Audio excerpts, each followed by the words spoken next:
All right. It's another Saturday night. Therefore, another Saturday night shoot. Okay, my sound's coming through. I can hear it on the other side. Hold on. Yeah, so my sound's coming through. You know what I like to do? I like to come on here just before we officially start the show and let you guys know what we have in store for the show tonight. I'm pulling up my notes right now, and I'll tell you.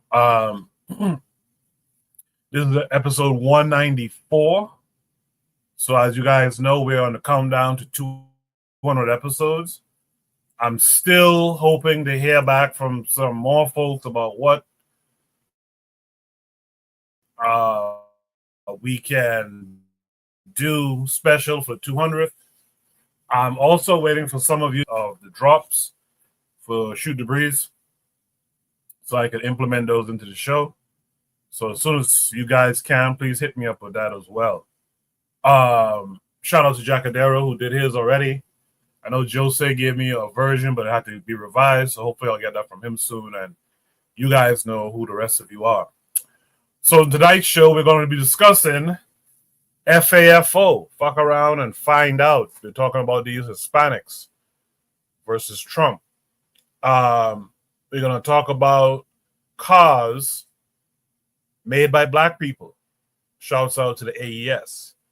We're going to talk about the crisis of the black family. By the way, when you guys post a prompt, post the actual prompt, the statement that you want us to respond to, as well as the video attachments, etc. So the crisis of the black family will be discussed. We're going to discuss the illegal slave trade in South Africa. Lastly, time permitting, we're going to try to answer the question, should South Sudan have stood their ground and not accept a deportee? So those are the topics that we have tonight. I hope you guys like those topics. By the way, you could also join the Discord and post your Shoot the Breeze topics as well. Just click the link in the description and you can join the Discord today. So with that said, shout out to Anthony McPhail out there in the chat. Saying prayers for the family. I appreciate that, Anthony. What we're going to do now is start the show officially. And on the other side, I'll drop Shoot the Breeze topic number 1, as well as introduce any and all of my panelists. So please stay tuned. In the meantime, hit the like button, share the show on social media. Thanks.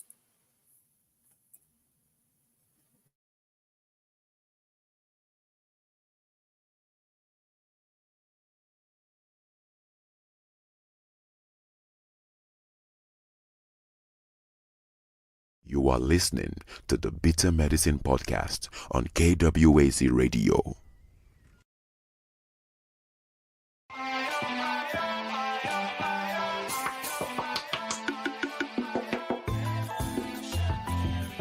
Welcome to the Bitter Medicine Podcast, where it's all about black empowerment.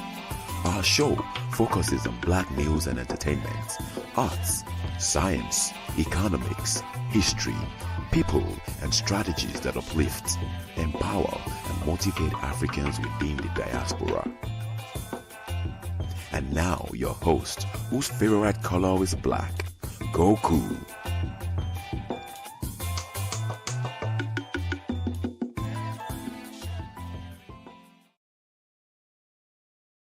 Welcome back to the Bitter Medicine Podcast. I am your host, Koku. Just want to remind you guys before we get the show rolling that this show is part of a podcast network called KWAZ Radio. There are other shows on the network you are invited to tune into. This is D Webb with the Harsh Reality Podcast, asking you to tune in where we tackle the news of the day that affects our community, only on KWAZ Radio. Peace, family. This is Oni, inviting you to listen to the Pro-Black Perspective, where black problems are addressed with black solutions. Greetings, fam. Tune in to The Learning Curve with me, the revolutionary matron on KWAZ Radio. You are listening to the Bitter Medicine Podcast on KWAZ Radio. Yes, indeed. Shout out to Anthony McPhail in the chat, who always shouts out everyone around KWAZ Radio. So in addition to those shows, make sure you tune into the Brother Bakari BBN Network. Make sure you tune into Forecast Radio. Make sure you tune into Kofi, the Black Critic. And make sure you subscribe to Consider Cheek /Realm in the Bush. Check out everyone on KWAZ Radio. By the way, if you also listen to other smaller channels that you think would mesh well with what we do around here, shoot me a DM on email so that maybe I can invite them to join the network as well. With all of that said, let me talk to my first and only panelist up tonight. That would be Jacadero. Jacadero, how are you this week? Peace, brother. Man, I'm in a good mood. Peace and blessings to everybody. What's going on? Thanks for coming through, man. I'm glad you're in a good mood. Right now, it's just me and you, but I'm not going to slow down the show too tough. We're going to get this thing going. I'm going to drop Shoot the Breeze topic number 1. I know Anthony said he'll be here in a few. So we'll do. Actually, I spoke too soon. We got Buana joining us. Buana, how are you, brother? I'm good. I'm good, Koku. Can you hear me? Yes, sir. Yes, sir. Yeah, thanks for coming through, Buana. So what I'll do is I'll drop Shoot the Breeze topic number 1 now, okay. And then we'll discuss. We'll watch the video and discuss it. Shoot the Breeze topic number 1 says, thoughts.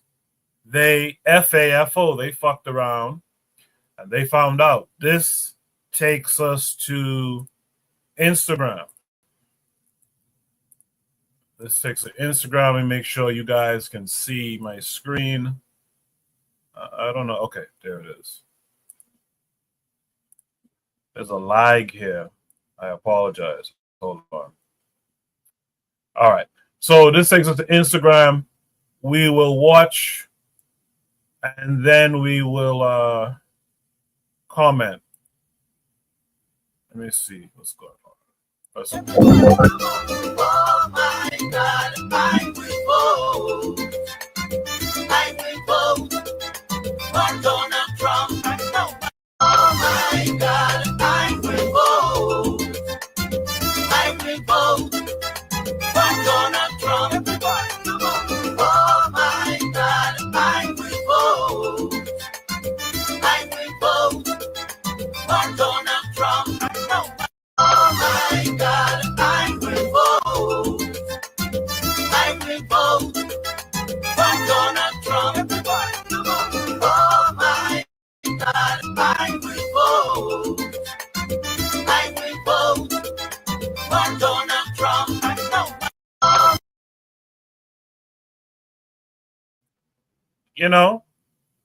A bit of a jam there. I ain't gonna lie. But so it says nice music, Florida Cubans 5 months ago. Oh my God, I will vote for Donald Trump. Breaking news. The Trump administration is revoking the legal status of about 500,000 Cubans, Haitians, Nicaraguans, and Venezuelans. So, oh my God, I will vote for Donald Trump. They fucked around. They found out. I was just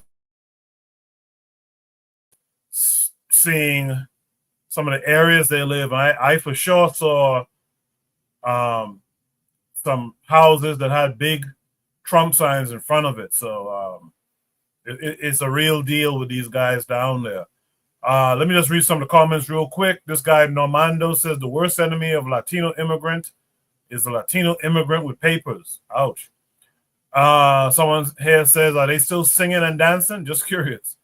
Someone else says, South Florida Cubans always think they are not like, quote unquote, those black Americanos.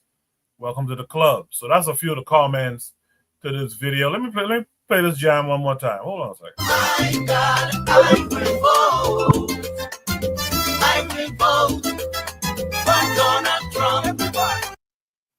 I will vote for Donald Trump. All right, man. With that said, man, Jacadero, what are your thoughts on this?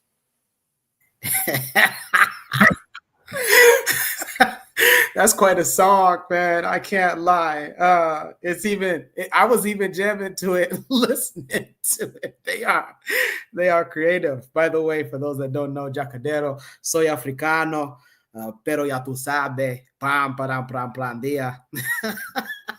But it was all right, go on then. Show. You like that, huh? You like that? Yeah, show off now. Go on then. All right, go ahead. I don't know, man. I don't have much to add. It's unfortunate because it wasn't necessary. I don't believe. Again, I'm just gonna I always try to put myself in a different shoe, and it wasn't just Donald Trump maybe that they were believing in, especially if they're Florida Cubanos and Florida Hispanics. You know, they're represented by Marco Rubio, who's the, you know, in African countries you would call him the Minister of Foreign Affairs, but he's the Secretary of State. So you have a Latino American that was also backing Donald Trump. So if your political leader was backing Donald Trump, I guess why wouldn't you? Yeah, you understand? And then, of course, Ted Cruz. Now, some people might say like, oh, well, these are gringos that have maybe Hispanic or Latino ancestry. But nonetheless, you know, people do look at them, and it's oftentimes that they're speaking at Latino political events. So I'm not going to fault them necessarily because their leadership was campaigning for Trump. So that's where I'm going to leave with that. It's just unfortunate. It's something that it gets you caught off guard. Again, you voted for it, sure. But what did you do? You went with the political agenda of who you guys, again, Marco Rubio and others, I'm sure in the Hispanic Florida community, put those individuals in those positions to lead them. And it's just that they led them astray, it looks like. Appreciate that analysis there, Jacadero. And Afro Native World in the chat says, okay, good Spanish. Shout out to Afro Native World. Shout out to Black Steel, who's also in the chat. He said he'll be on later. He's a little busy right now. I appreciate that, Black Steel. Good to see you, by the way. With that said, let's go to Buana. Buana, let me see if you want to break out some Spanish now, too. No, I'm not gonna troll because Jacadero was doing his thing. But needless to say, let me say this, Coco. Let me say this. I did miss your call, brother, when you was in town. Next time, I know you're gonna come in town again because you're doing some things. So I just miss your call, brother. I didn't get it, but next time, you know, I'll know that if you come in, I'll know to hook up with you. But yeah. I sent you a message today, actually. When I go, we'll talk, but I need to figure out how to have a phone down there and stuff. So we'll talk about it. No sweat. As far as you notice, they had the Cuban jam, but they didn't have the Haitian jam because ain't no zouk music that I know of talking about thank you for Donald Trump. I heard it before. Maybe Jacadero might be able to know one, but this is wild. You know, somebody's trolling the Cubans very hard. And it's white Cubans predominantly probably who feel like this. I know that the black Cubans may not have the same kind of sentiment in South Florida, but this was wild, man. Someone is trolling the Cubans hard. That's really all I have to say about this one. I appreciate that, Buana. Sorry, I was yeah, this is an interesting thing though. But let me ask y'all on a serious note. Is it the Cubans, for example, here, is it their perceived whiteness that makes them think they are part of the clan, even though there's always these derogatory remarks about them, their country, etc.? Is that the power of their perceived whiteness? Anyone can answer that question. I think that I think that in the Caribbean and South America, there was this level of colorism that persisted not only in English culture down here, but especially in Spanish culture. And I think that Fidel Castro was doing right or wrong. He was trying to eliminate, he was doing his best to try to eliminate that sentiment. But you had a lot of white Caucasian Cubans who fled to South Florida with those ideas and mentalities, and it still persists within that culture. But it is what it is. These kinds of racialist ideas are very, very difficult to let go of, man. I mean, and they still hold to them because in America is an extremely racialized society too.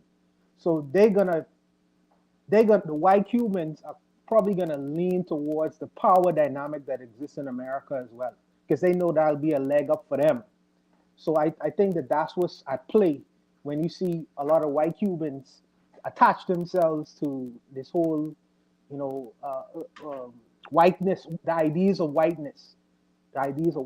They trying to get a foothold in America, and they see, in terms of the power dynamic, that they only can arrive to a certain level by playing that white man's politics in the United States, as they did in Cuba. So that's my thoughts on it. Yeah, just like Juana, I mean, I feel like they're gonna attach themselves to the power dynamic in the United States with the relevant topic at hand. Why would they want to lean the other way? If anything, especially if they're first generation or even sometimes second generation immigrants from these Latin American countries, man, you don't have to ask very many people. If you follow any of the passport bros on YouTube, they'll tell you, it's far and few in between that in the upper financial sides of whatever Latino cities, especially in South America, do you see Moreno? Do you see darker skinned people? You do see them, and of course, like the lower income areas. And then also you just look at the governments. The governments typically of like these countries, man, it's a certain shade spectrum, and it's not leaning the other way. It's leaning the other way. So I guess most people they go with what is their best interest, and for the current situation, yeah, they're more likely going to align themselves with white guys and white gals. The funny thing is though, what happens is, see, the Cubans, they tell on themselves, in particular even the white ones, because if you used to go into a Caucasian Cuban house, what are you gonna see, Jacadero? You're gonna see some form of Santeria going on. I'm telling you, it's crazy because they do the Catholic cross, but then they have a grandparent or great grandparent who look just like me or you. They're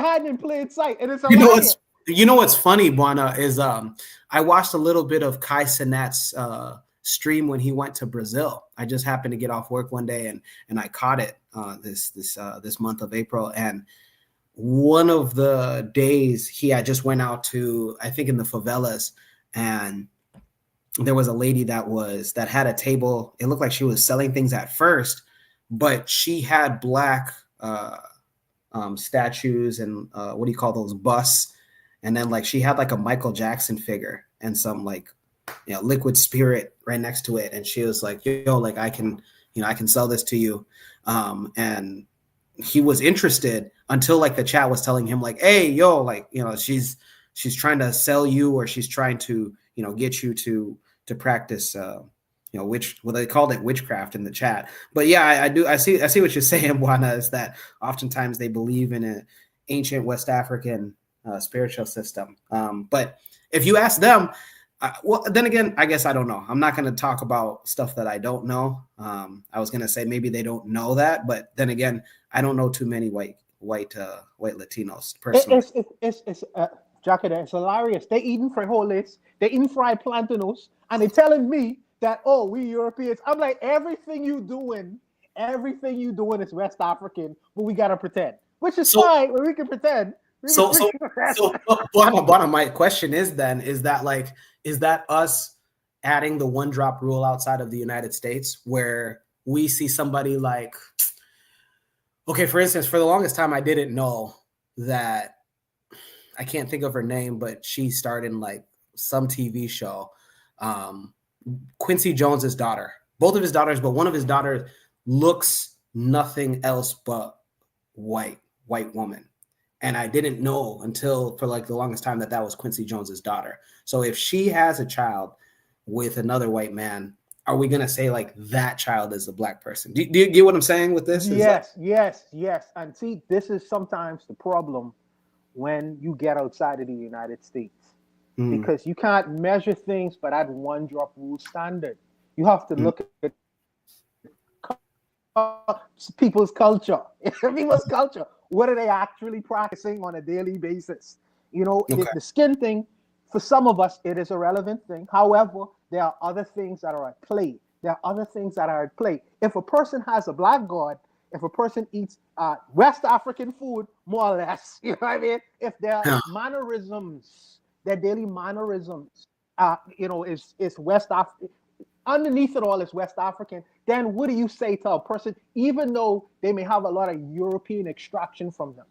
It becomes very difficult to gauge. So I'm saying that yes, I don't want to place that one drop rule outside of America because it exists there, but in Spanish countries, you have other things that play well. Like Brazil, they have ridiculous. It's really ridiculous when you look at it. I also know that when I look at we have Europe, people have European extraction in the Bahamas. We call them Conky Joes. Okay, but if you look within their bloodline, a big black woman could jump out, or a big black man could jump out, and on a daily basis, they practice in Bahamianisms, which is really African culture. So the waters become very muddy because I remember when I was in England. Jacadero, and I was hanging with one of my brothers from Trinidad and Tobago. Okay, now he is Indian. He is Indian. I mean, no, let me say it like that. He is Trinidadian, but he is from India. I don't know if you've met them before. Okay. Yeah, I know. Like, I know Guyana is not the same as Trinidad, but I see Dr. Irfan Ali. He's an Indo-Guyanese. Yes. So you have Guyanese like that. You have Trinidadians like that. So we went. Yes. You're cutting out, Bwana. Bwana, are you there? Okay. Yeah, we can hear you now. You have to start over. Can you? Okay. Can you hear me? Yeah. We can hear you now.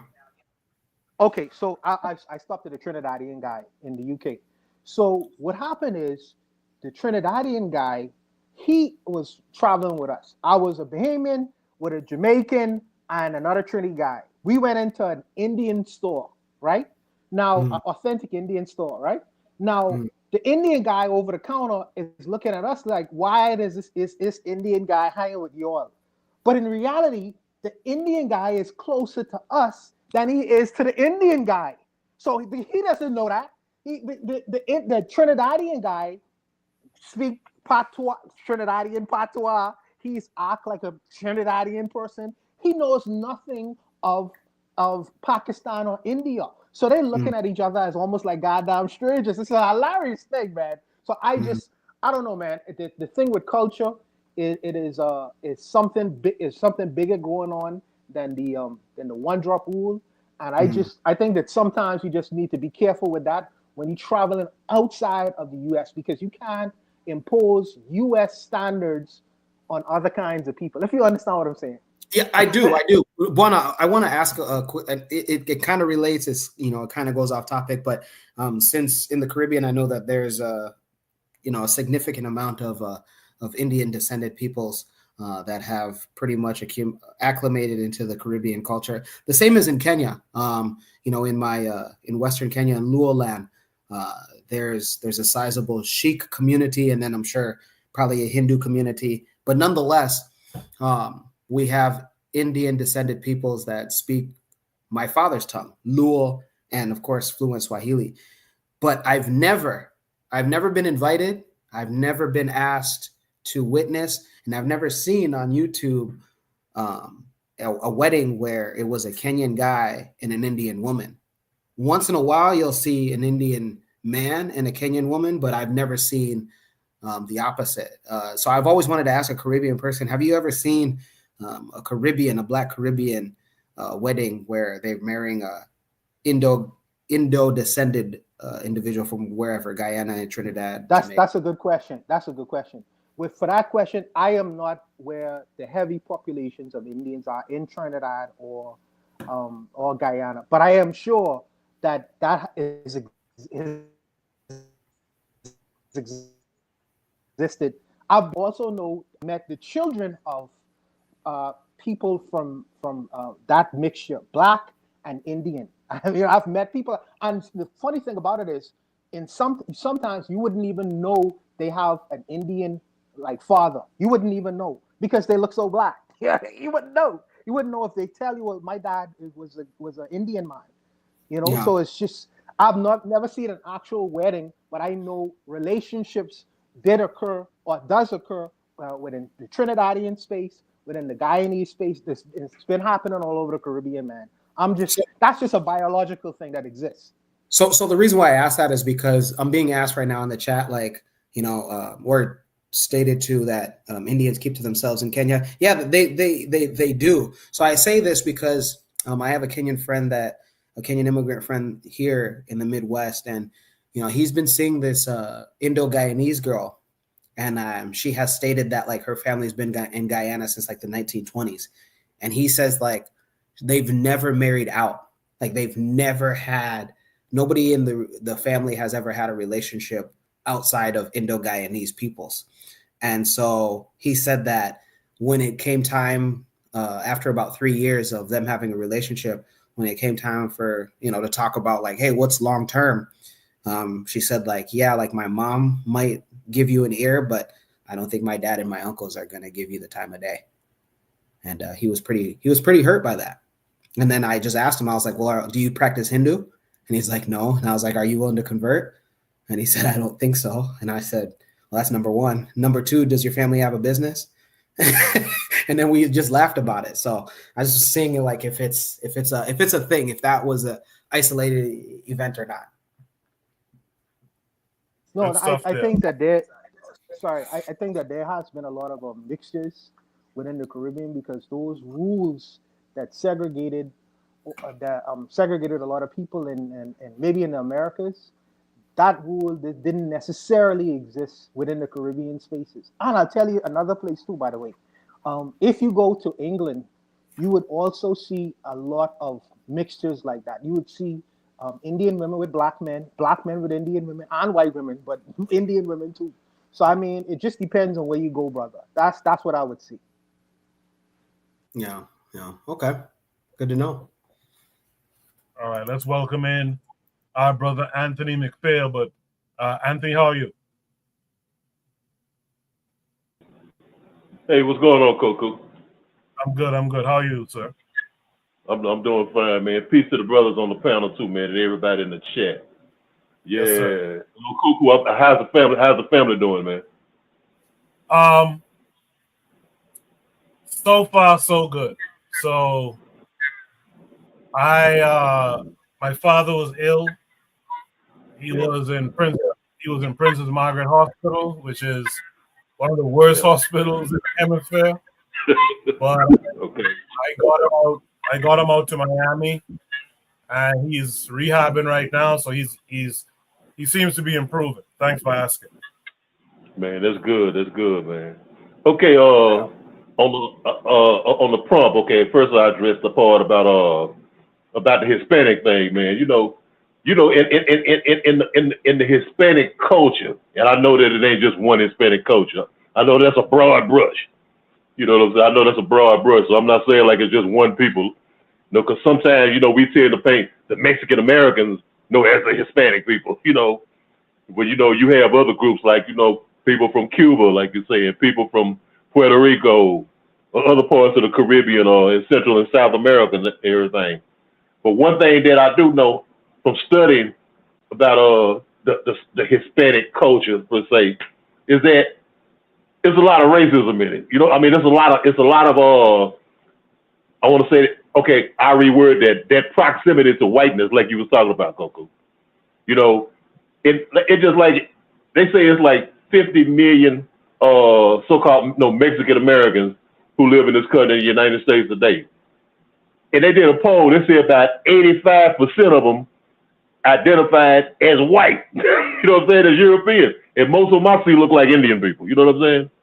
Look like those indigenous people. You know, that's what they look like. You know, like the brown complexion. You know what I'm saying? The coarse, straight black hair. You know, whatever they cut it. But I'm saying, you know, they look like just like some Mexican Indian people. But they say 85% of the Mexican population in the United States, Mexican heritage population in the United States, identified as white. And I mean, in this most recent census. So it's definitely a proximity to whiteness. You know what I'm saying? And when you had that, you know, that old conservative Spanish oligarchical like type of culture that they come from in the different countries, you know, they translate that to here. But when you get here in this country, you know, you like, well, we call it a Negro wake-up call when you black. But I don't know what they call it in the Hispanic culture. But it's what they get now. You know what I'm saying? Thinking that, well, you know, we white or we European or we close to European, we closer than everybody, closer than black people or whatever, to Europeans. And they getting that wake-up call when you see it that this white man, this American European, he like, we don't want you here neither. You know what I'm saying? We don't give a damn about you either. We don't want you here. You know what I'm saying? We want you to go back to your country, you know, and get the hell out of our country. And I think that they're getting a wake-up call, man. And personally, I mean, you know, I don't want to see nothing bad happen to anybody. I really don't give a damn. But I'm just saying, because I mean, when you went for so long, you know, running behind white folks and kissing their ass and everything, one day they gonna show white people, Europeans will show you who they really are. They gonna show you the real love. And, you know, and people of the Hispanic culture, the Hispanic communities, whichever part of it they from, you know, and those who think they white, you know, and think they got a proximity to whiteness, and that's gonna benefit them. You know, it ain't gonna benefit you. I mean, you're gonna get your call, man, and as soon as they don't need you to do whatever, you know, for them, you're not useful to them. They gonna kick your ass. They gonna kick your ass in the river. Okay, that part, all right, about the Hispanic thing. I wanted to address what Warner was saying, about our brother Warner was saying about about what he was talking about. How you go with like in Brazil or in Cuba, or whatever, and you see these white folks, you know, and you know, there's a sensory, you know, it's a cut double and whatever, you know, these spiritual systems that come from Africa. I mean, well, you know what? I ain't got to go there. I can go right here where I live at, here in the deep South in Louisiana. White folks will come to your church all the time. They'll come to your church. No, they'll sit down and clap hands and hoop and holler and do all the same stuff they see black folks doing. There goes your fried chicken joint. They'll eat your food. I mean, they'll listen to blues music. Go to Blues Fest. You see them all the time. Whenever you open that door and let them into the cookout, they always come. But you know what? That right there, it means absolutely nothing. Because see, we take it like, as black people, we take it like, oh, they cool. They like our culture. They accepting our culture. They in the culture. Yeah, you know, good. They don't look at it like that. They look at it like this here. Hey, yeah, I can go over there. I can listen to some Fela. So I can go eat some Jolo rice. I can go eat some chitlins. I've seen some white folks eating chitlins, man. They got a restaurant in Jordan where they try to cook chitlins. But I'm saying, well, they could get into the culture. They could do all of that. But at the end of the day, what they do, I'm still who I am, and you still who you is. You know what I'm saying? And so just because you might see us down here on the ground, you know, living next door to you and, you know, and listening to your music and embracing the culture, at the end of the day, it's still a power dynamic. You know what I'm saying? It's still a power dynamic. They know that they're in power. You know what I'm saying? This is a fad. They look at that kind of stuff. That's just like my child going through a fad. Yeah, okay, yeah. He or she up there messing with the black folks, doing all this here. And a lot of times they do shit to take over your shit because, see, you invite them in, and you know what? Tomorrow, they'll have that shit like they created it. Or they'll be the ones benefiting from it, making the money off of your culture. I mean, they do it all the time. So man, just because they in the culture, they'll come to the culture, they'll do this and that. It don't mean a damn thing, man. It don't mean a damn thing. Cause see, I mean, we look at it on that low level, like that's on the small level, but on the big level, it's still a power dynamic. You know what I'm saying? I mean, Fidel Castro did that ever since he was in Cuba. He always highlighted the Afro-Cuban culture, the Yoruba culture. I remember he did an interview. Him and Dizzy had a show back in the '90s.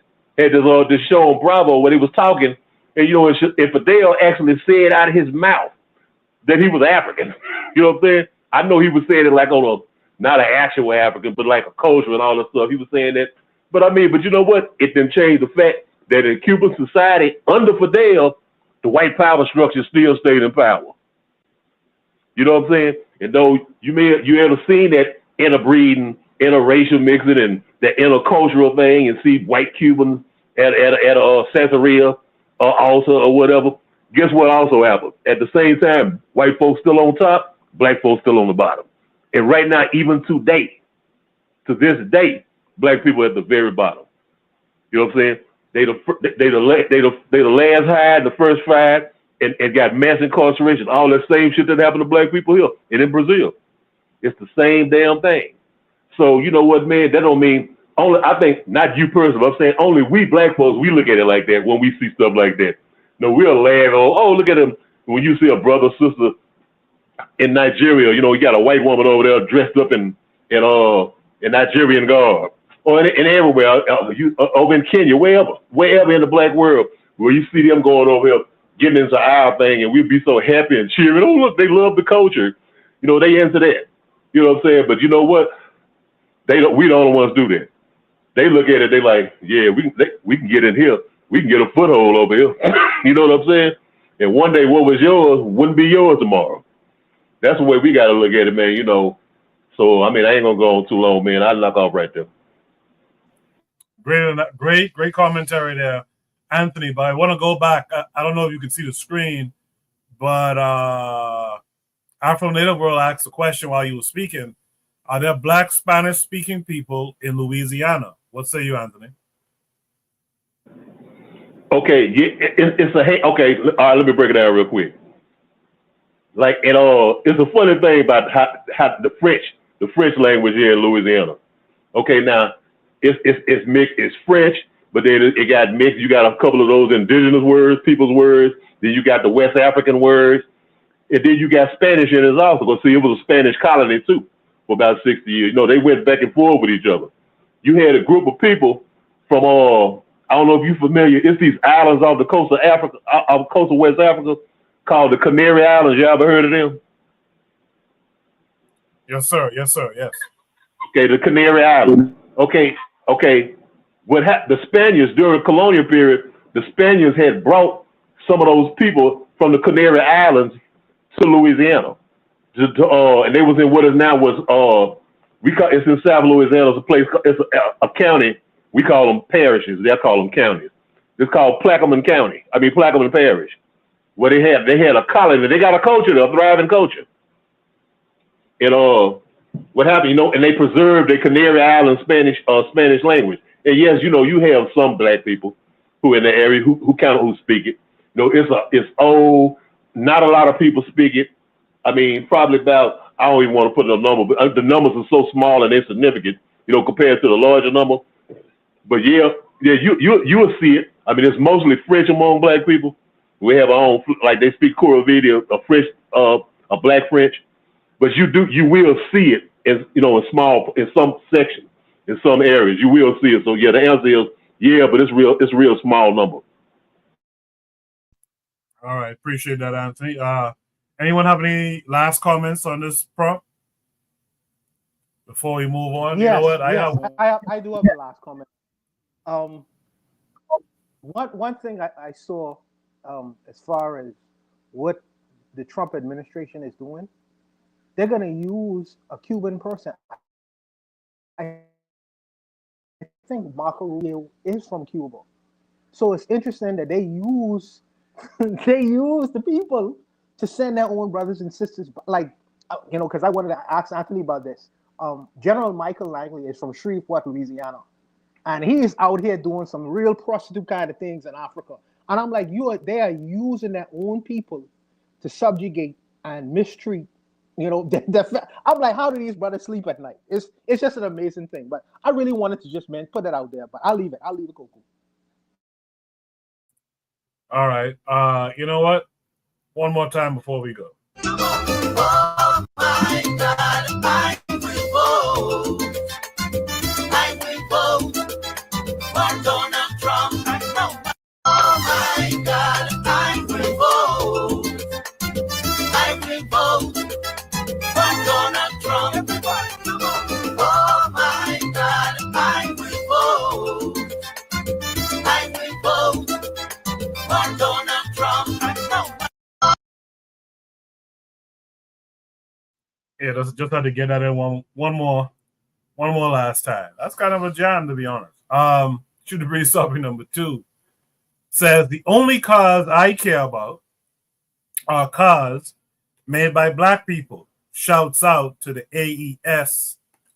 The future. This prompt comes with a link that takes us to X. Make sure you guys can see it. Absolutely. Wait a minute.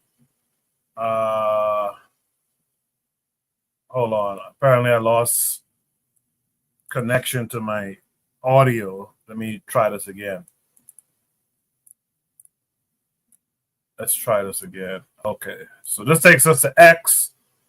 And it's a tweet by Wodamaya saying electric vehicles in Burkina Faso. Let me make sure you guys can see my screen. You can. I'll play the video and then we will discuss it. And it's called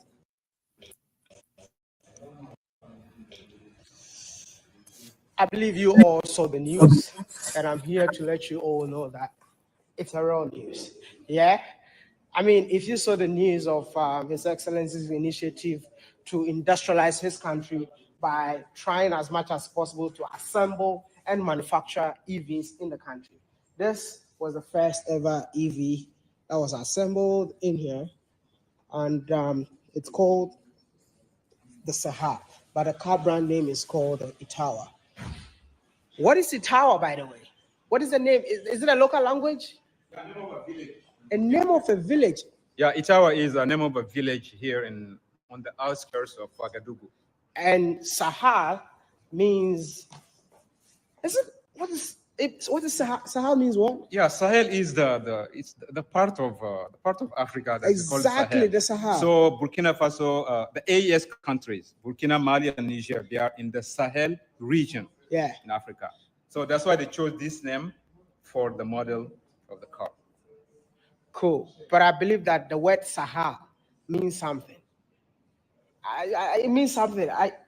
Coast. Let me know what you think about that. If you know that, let me know. So this is the first ever EV that was created, right? Yeah. Wow. That's it. And it's called the Sahel. Looks absolutely beautiful, man.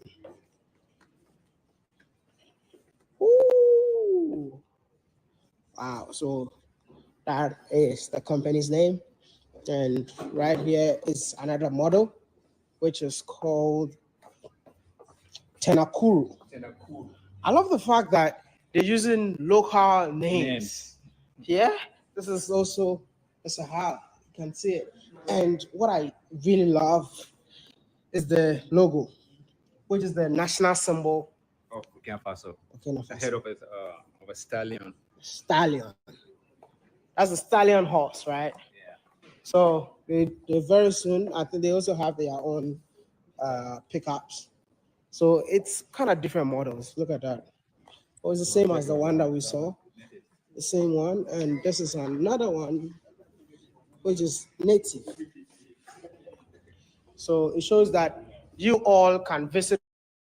You will be natives of this beautiful land. You know what? Can you like this video? Share, subscribe, and be part of this awesome family. I'll see you all. Cool stuff. I like to see innovation from our people. The thing that we got to get a little bit better at is letting other Black folks in other parts of the world or what have you, the diaspora, know what we're doing, what we're making. Because some years ago, I had this discussion on this podcast about who makes firearms in the black world, and as it turns out, there's a couple of African countries that do make firearms. We don't hear nothing about it, and that's the shame of it. We got to get better with our communications. We got to get better with letting folks know what's possible out there. I'm sure there might be even some Caribbean countries that would import those cars. I mean, shit, if you're importing from Japan and whatnot, you might as well import from Africa too. So, I just hope that we begin to promote and spread the word a little bit better going forward. But let me hear you guys' thoughts on it. Let me start with Anthony on this one. Anthony, what are your thoughts here? Man, yeah, I think it's a great thing, man. I was checking that video out today too, Coco. Oh no, I seen it on IG, I think, man. That brother Wody Meyer does a great job at giving us the information. You know what I'm saying? At going around to different parts of the continent, man, and seeing, the things that our people are doing over there. But I mean, even like beyond that, this is what I like about it. Now, just think about Burkina Faso. You know the things that they say about our countries, man. All over the world, they talk about Haiti. They talk about the poverty and all of the bullshit. Haiti is one of the most beautiful countries and islands in the Caribbean. You know what I'm saying? It's beautiful. A lot of green. It's just a beautiful place, man. And I just like when I think of Burkina Faso, I remember when Thomas Sankara came to power. In those brief few short years, what he was able to do. Think about Maurice Bishop. In those brief few short years, what he was able to do in Grenada. Now here we go. About 3 years, not even 4 years yet. A few years in, with this brother, man, President Traore and his government and all of the people around and the people of Burkina Faso. Look what they've been able to do once they done kick these old blood-sucking ass bastards, Europeans, about their country. You know what I'm saying? I mean, of course they got a long way to go. But look what they're able to do now, just in a brief period. It's in a brief period what they're able to do. I mean, they manufacture doing their own cars now. You know what I'm saying? Doing their own cars. I remember a few years ago, when the brother in Ghana came over, the car in Ghana, man, was selling pretty good. The Kasenka. You know what I'm saying? And he was saying how we build these cars and adapt them to our environment. Unfortunately, we got a lot of dirt roads or bumpy roads. You know what I'm saying? So we made a car that could suit our bumpy roads. Until we get our bumpy roads fixed, we got a car that could travel on our bumpy roads. You know what I'm saying? I just think it's great, man. I mean, they're doing a lot of great things, man. That's fantastic, man. Like you said, Coco, we do. Me, I have a little time. I do look around and try to find stuff, but I know a lot of us be busy and don't have a chance to see some of this stuff. But like you said, yeah, man, we should. It should be broadcast all over the black world, man, to see what we're doing. Because once we see what we could do, because man, there's some people they think Japanese people, whatever, the only people can make a car. They think a black man can't make a damn car. You know what I'm saying? Even though we made some of the first cars. But I think it's dynamic, man. It's a great thing, man. And kudos to those brothers and sisters over there, man, to the president and his government, and and the people of Burkina Faso, man, and just the African people in general, man. I mean, man, we some smart people, man. We smart people. We industrious, all of us. We always making something out of nothing. I'll land right there, man. Appreciate that passion there, Brother Anthony. I'm wondering, is the stream still on YouTube? 'Cause dipped in terms of people who are watching the program. So if you're out there and you can hear my voice, please drop a 1. I'd like to know that we're actually talking to some folks out here tonight. With that said, let me hear from Buana on this one. Buana, what's it?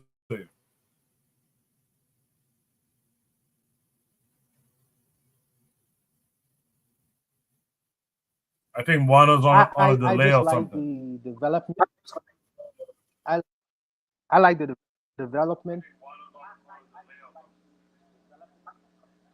Let me just go back and comment. Let me go back and comment. All right, Jacadero, the only cars I care about are cars made by black people. Shouts out to the AES, the future. What are your thoughts on it? Burkina Faso and the rest of the AES, Mali, and Niger, every month, every single month, they're ending up on my timeline doing awesome things. And it's great. Let me say that. It's great. What pisses me the hell off is that this is stuff that Kenya should have been doing a long time ago. Like, I have no idea on why Kenya doesn't have its own production car. I don't know why Kenya hasn't been in talks for a nuclear power plant. Like, Burkina Faso had a president assassinated, and we're roughly 30 plus years from that. And they're already in talks to create its own power plant. They're going to have nuclear power before Kenya even thinks about having nuclear power. What the F? I'm going to try to keep it PG on this show, but every single month, accomplishments are made by, you could ask like the average Kenyan in Nairobi, and they wouldn't think much about the Sahel countries. Oh, it's dusty there. Oh, do they have electricity there? Well, they're about to have nuclear power. They're about to power the whole West Africa if they want to. Oh, do they, like, is it safe there? It's safe enough to produce vehicles. Man, shout out to the AES and especially shout out to those brothers around the Ibrahim Traores, the Assimi Guetas, the Abdul Rahman Tashiani, the brothers that are around them. Big shout out to them, because easily they could have taken the bait up until now, because I'm sure they're getting offered. I'm sure. I wouldn't. Come on. We just seen Michael Langley from the United States. I don't know if it's an official report, but the rumblings that like he's trying to frame Ibrahim Traore as a grifter, or not a grifter, but somebody that would embezzle the government's natural resources for his own personal interest. But nonetheless, like, the brothers around these three guys that are running these three countries have stood in solidarity and said, nah, whatever you guys are offering us is not worth it. It's not worth it. Every week I'm seeing constant news articles or tweets about a trader that they've caught or that has ran away because, time is ticking. You're going to be caught red-handed. Like, man, it's so awesome. I wish that Kenyans across the military and political sphere take note, man. Take note. Don't sell out.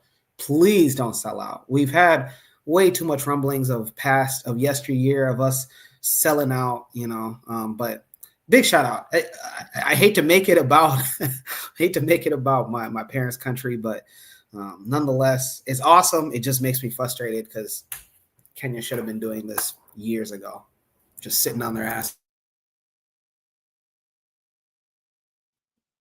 That's that famed Luo. That's that famed. What's the word I'm trying to find? That famed Luo. I can't think of the word now. Anyway, thanks for that, Jack. Yeah, go ahead, one. Yeah, I share the same sentiments as Jacadero. When I look at Burkina Faso, I look at it in frustration as well, because I ask the same kinds of questions. Why isn't my government making the same kinds of strides? It's like, year after year, these guys are going to nuclear energy, and our lights still getting cut off in the summers, for load sharing. Isn't that frustrating? Isn't this frustrating? Isn't that frustrating to you? Oh man, I look at it and they shake my head. I'm like, what's going on? What's going on? But I can't be mad at the Burkina Faso. I can't be mad. They demanded it. They went through a rough patch where their leader getting murdered. They learned from that experience and they choosing a different kind of path. choosing to have different kinds of relationships with different other people in the world. And this has been phenomenal. I can't be jealous of them. I can't be angry at them. I say bravo. I just wish. And you know what? Well, maybe I've been tasked the fact that I'm here to make it happen, to help foster and create a situation where we could create that as well in developing different kinds of relationships. Maybe that's why I'm in the country, But I match your level of frustration, Jacadero, and seeing these kinds of things. And shout out to Burkina Faso. Shout out to Ghana with the Tanaka. I can't remember the name of the car. Shout out to the Nigerians. I think they have 2 different car factories. I mean, Africa is moving. And I would hate to know that we in the Western world stand still and get left behind, because they are moving. They are moving in bounds and leaps, man. But I'll leave it there. Appreciate that, Buana. If you do change something in the country, in the home country, start with Princess Margaret Hospital for me, please. But my God. I see we got Cheryl in the chat. She said Kantanka. Trigger Happy also said Kantanka. I think that's the name of the car company. Trigger Happy earlier said lately the support for AES from the diaspora keeps becoming stronger and stronger. And I saw that too, Trigger, and I appreciate that. It's been nice to see people saying, listen, we ain't gonna let y'all come in and take out Traore and them like you did African leaders in the past. And I like that people are knowing the history, people are seeing the play. And I had asked this question on the community tab: what can we do to help? And I'll put it out here again. What can we do to really help what's going on there? Because that brother Traore in particular needs to be protected. I saw something today saying that the people of his country are sleeping on the roundabouts and stuff, on the roads, to make sure no one gets past to go and harm him. I really appreciate that. And so I think we out here need to find a way to add to what's going on there in terms of protecting them and encouraging them to keep doing the work that they're doing. And we definitely, I know I will try to, we definitely got to spread the news of what's happening in that country. I also saw today where Traore already built almost the same amount of roads, miles of roads that they had in the last 2 years. They're getting close to building new roads in the same, totaling the same amount as before. So I think all that is wonderful stuff, but we got to get that news out there to inspire others. We got to get this news to the leaders of the Caribbean too, of these different Caribbean countries. They need to be looking into how to upgrade these countries too, the infrastructure and whatnot. So good stuff. Is there any last thoughts on this prompt? I see Daily Affirmations by Pauline is out there. I saw her this week as well. Thank you for all your help when I saw you. And thanks for being here tonight as well. Same thing with Coach Pete. Same thing with Joe.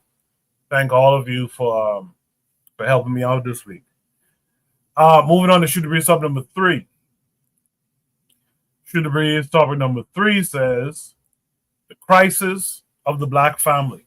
Crisis of the Black family. This is going to take us to Instagram. And it's going to take us to this video here. I'm going to play it a couple times because, you don't know how to start these things over. So I'm going to play it a couple times so we get the gist of what's going on. 63% of our brothers will never get married. There is no culture in the history of humankind that has risen to maximize their full human potential without family at the center of their culture. This only exists. This is an interesting but negative statistic. This phenomenon of the existential crisis of our family only exists among African American Black people. It does not exist on the continent or anywhere else in the diaspora. So there must be something in the water. We must fix this. It is a lot easier said than done because it is impacting our wealth. Quick statistics. For 350 years, household median income was dominated by white people. They were number one in this country. They no longer are number one, they're number three, and there's a reason for it. So, who has the highest household median wealth in America? It's East Indians, $104,000 a year. What's the marriage rate in the East Indian culture? 94%. Two are working. Who's number two?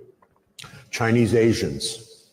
Household median income, $110,000 a year. Marriage rate close to 70%. Number three are white people.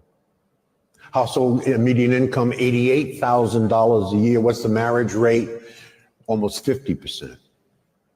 Down significantly. Number four are Hispanics. Household median income, $61,000 a year. Marriage rate close to 70%. We are at the bottom.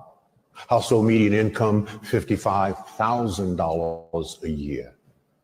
Marriage rate, 34%. And projected based on facts and statistics that if we do not fix this, because white folks ain't fixing this, our marriage rate will be in the low teens in the next 20 years.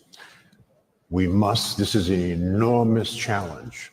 That's a whole talk by itself on how do we fix it. It can be fixed, but we have to, first of all, understand that this is a problem. No one's talking about this problem. This is a huge problem. It's the number one problem in our culture. So we must fix it.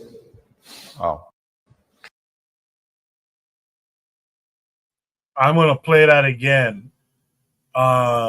Joe says, you're welcome. Daily Affirmation by Pauline says, anytime. Yeah, it was great to reconnect with you all down there in Miami. I want to play this again one more time so we get it from the start. But I think you guys probably got the gist already, but one more time I'll play it. 71% of our sisters are not married. 29% will never get married. 63% of our brothers are not married. 30% of them will never get married. There is no culture in the history of humankind that has risen to maximize their full human potential without family at the center of their culture. This only exists. This is an interesting but negative statistic. This phenomenon of the existential crisis of our family only exists among African American Black people. It does not exist on the continent or anywhere else in the diaspora. So there must be something in the water. We must fix this. It is a lot easier said than done because it is impacting our wealth. Quick statistics. For 350 years, household median income was dominated by white people. They were number one in this country. They no longer are number one, they're number three, and there's a reason for it. So, who has the highest household median wealth in America? It's East Indians, $104,000 a year. What's the marriage rate in the East Indian culture? 94%. Two are working. Who's number two? Chinese Asians. Household median income, $110,000 a year. Marriage rate close to 70%.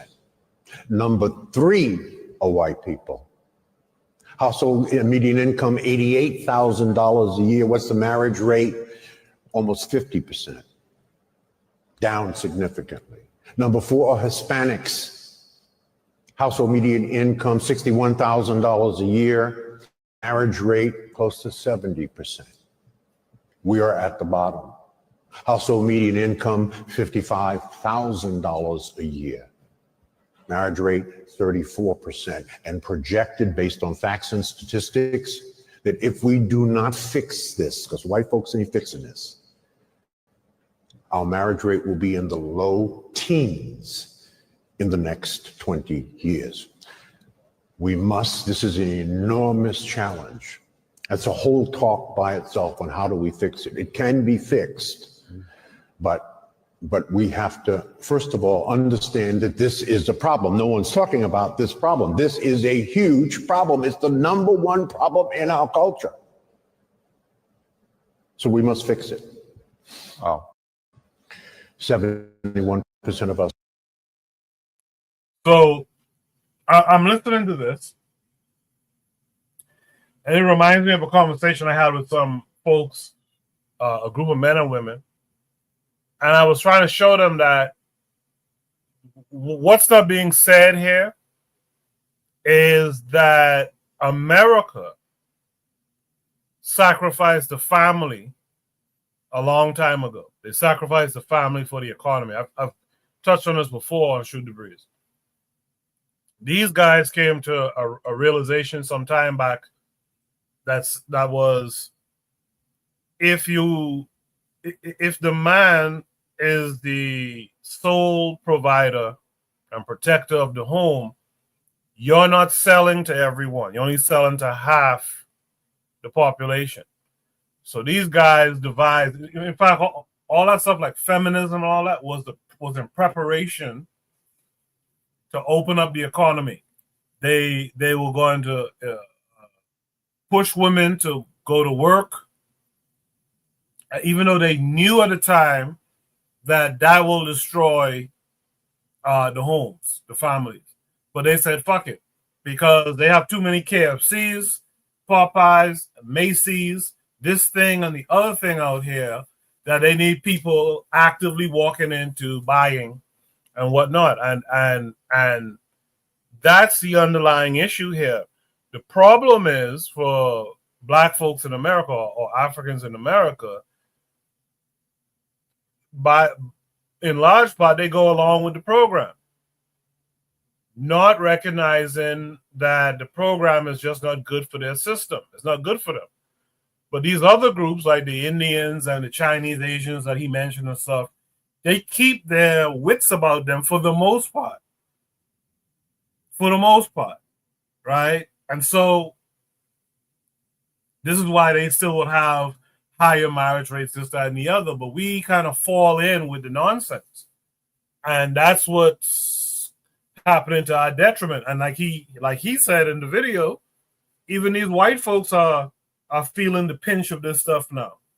You open up this economy, you probably thought that your folks would have been immune to it. No, they're just as susceptible as everyone else, right? And so now you're seeing that marriage is like almost done with in the States.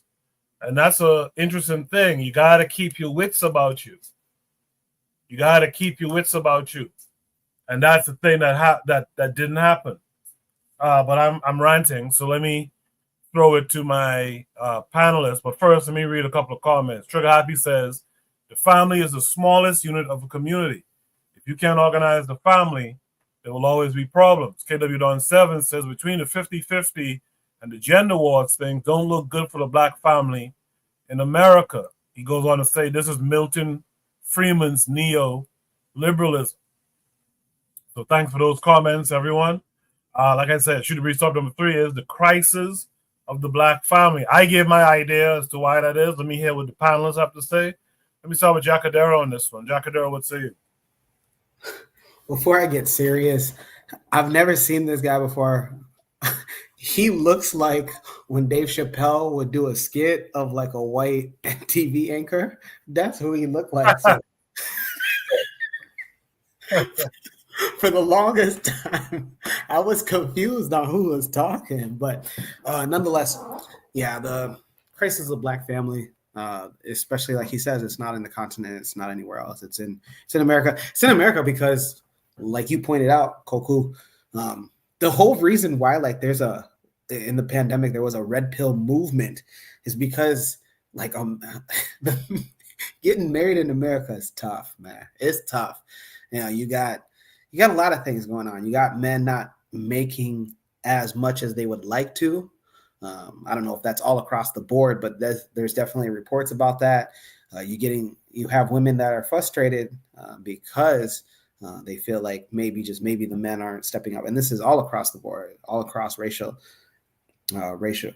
societies, and then man, the cost of living, like they say that for most of the states that have the metropolitan cities, they say that to raise a family of two, the combined household income needs to be above, are you ready for this? Above 200K, above, to raise a comfortable family of two. So sure, is there a crisis of a Black family? I think there's just a crisis of an American family. And with Black people, representing, a medium income of among the lowest, this is what's going to happen. But is there hope? Absolutely. I'm a pretty good optimist. And what the hope is that, man, and this, again, this might be a dream of mine, but I feel like it is possible. When you have individuals that are put into positions of power, you can create free trade agreements, and then putting resources in the hood and connecting those with Africa. For instance, with Detroit, Detroit has the Detroit River that connects Detroit to Canada directly.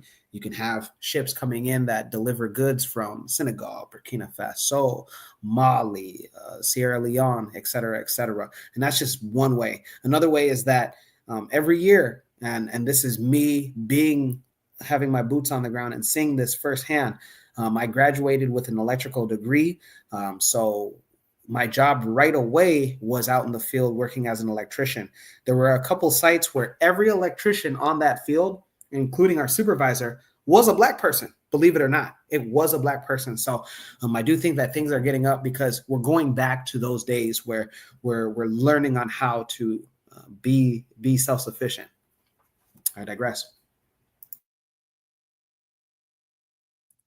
Appreciate that, Jack and Daryl. Let me hear from Juan on this next. Yeah. I think I disagree with the gentleman. I think that his arguments are too minimalistic. I think that, for me, this is sounding like an ADOS FBA cut the check argument. And the reason why I say that is, he says that wealth is fixed. Wealth will solve he is implying that wealth will solve the existential crisis within the Black family. And I'm asking myself, this sounds like a reparation argument. And it sounds like a cut the check argument, where if you cut the check, this will resolve all the issues within our communities, respectively. Cut us a monetary economic check, and this will be the resolution to the problems we have currently that exist within our society, families, communities. And I'm saying that it's too simplistic, it's too short-sighted. The matron, the great Sister Matron, she is currently reading a book called The American Slave Coast. And in that book, she talks about how families were created, actually were created in the South, with the sex farms and all these other kinds of the horrible things that existed. And I'm asking, does paying me a check resolve the psychological damage that would have occurred, that continues to reverberate within our communities? Does that solve that existential crisis and issue that currently exists, that we facing right now? It is a thing that we was doing way back when. Back in the day, what you call it? They had the stud, where you had a man procreating and having children all over the place, not having a responsibility to take care of any of his children. Well, you see these current things in today's society right now. You see the proliferation of these same kinds of ideas. Will a check resolve that? Will you give a single mother a check at the end of the day, and that's going to resolve a situation in terms of familyship, in terms of community? I don't think so. So I think that there is a greater thing at play. Comparison to compare East Indians, who have their language, culture, God, all these other things. And I ain't trying to break up a no excuse. And you compare the Chinese, who brings along with all the things they left from China, they bring with them from China into the Americas. Now you have blacks within America and coming to America. There's other things at play. And if you don't address these things, putting money on it or saying, well, I do, is a band-aid solution, because there are other things at play that not only the black community must deal with, but the greater society in America, which they choose to continue to ignore, they have to deal with that as well. There are other things at play, and just throwing money at a problem, it's not gonna help. It's not gonna, well, I'm gonna say it's not gonna help. It'll help, but the problem will still persist. It'll still persist. And I have a question for this man, because he would tell me grandma and granddad in Mississippi or the Delta or Alabama had a relationship and they lived together with a big family with 10 children, and they lived together until they was dead. Well, they had no money. They had no money. And for what they had, they were still able to form deeper bonds, and more respectful bonds. And he would probably tout about how great their relationships was, and they came out of that experience. But now he's putting money and saying, well, unless you have this wealth thing, it's not going to resolve the existential crisis that existed. I don't particularly agree with it. I think, let me know if I agree with it. I think that his arguments are too minimal. I think that there is greater things at play that he has to address than to just say, if you say I do and make $100,000, $200,000, or $100,000 a year like everyone else, this will resolve the existential crisis that exists in a black family. I think that's too short-sighted for me, you know. But I'll leave it there, Coco. No, but I think you hit on a couple of important points. I didn't think of the cut the check type of angle to this, so I appreciate that from you. I do agree, and it's kind of what I was trying to say in a sense. The capitalism is at play. The capitalism is at play, and that's destroying families. The thing that needs to be really looked at, as far as our people go, and you touched on it, and I said it earlier, is you got to get back to yourself too. Those folks who was living on the Delta back in the day, who didn't have two nickels to rub together, they had something about them. They had something within them, something cultural. I would imagine that we're gonna stick together. We're poor, but we're gonna stick together. The father or the patriarch in that scenario, they managed to live off of whatever he could provide. But now when you open up the society, and I know people are going to say I'm picking on women. I'm not picking on women, but I'm saying when women bit the carrot to leave the homes and to seek out employment and to compete financially with the men and all that kind of stuff, that this is when these problems start to arise. And that's, like you said, Buana, I think Buana dropped off for a second, but that's what needs to be fixed. Even before you talk about cutting a check and all this kind of stuff, we got to get back to fixing the way we interact with each other, and that we interact with each other by any means necessary till death do us part, if you will, right? That's what we lost. We lost that. We lost that now. I could remember, just quickly before I go to Anthony, I could remember in the 90s, I graduated high school in 93. I could remember in the 90s, gals my age was saying things like, I don't need no man. Like, ma'am, you're 16, 17 years old. What are you talking about? But if you have that mentality at 16, 17, what mentality are you going to have by 27?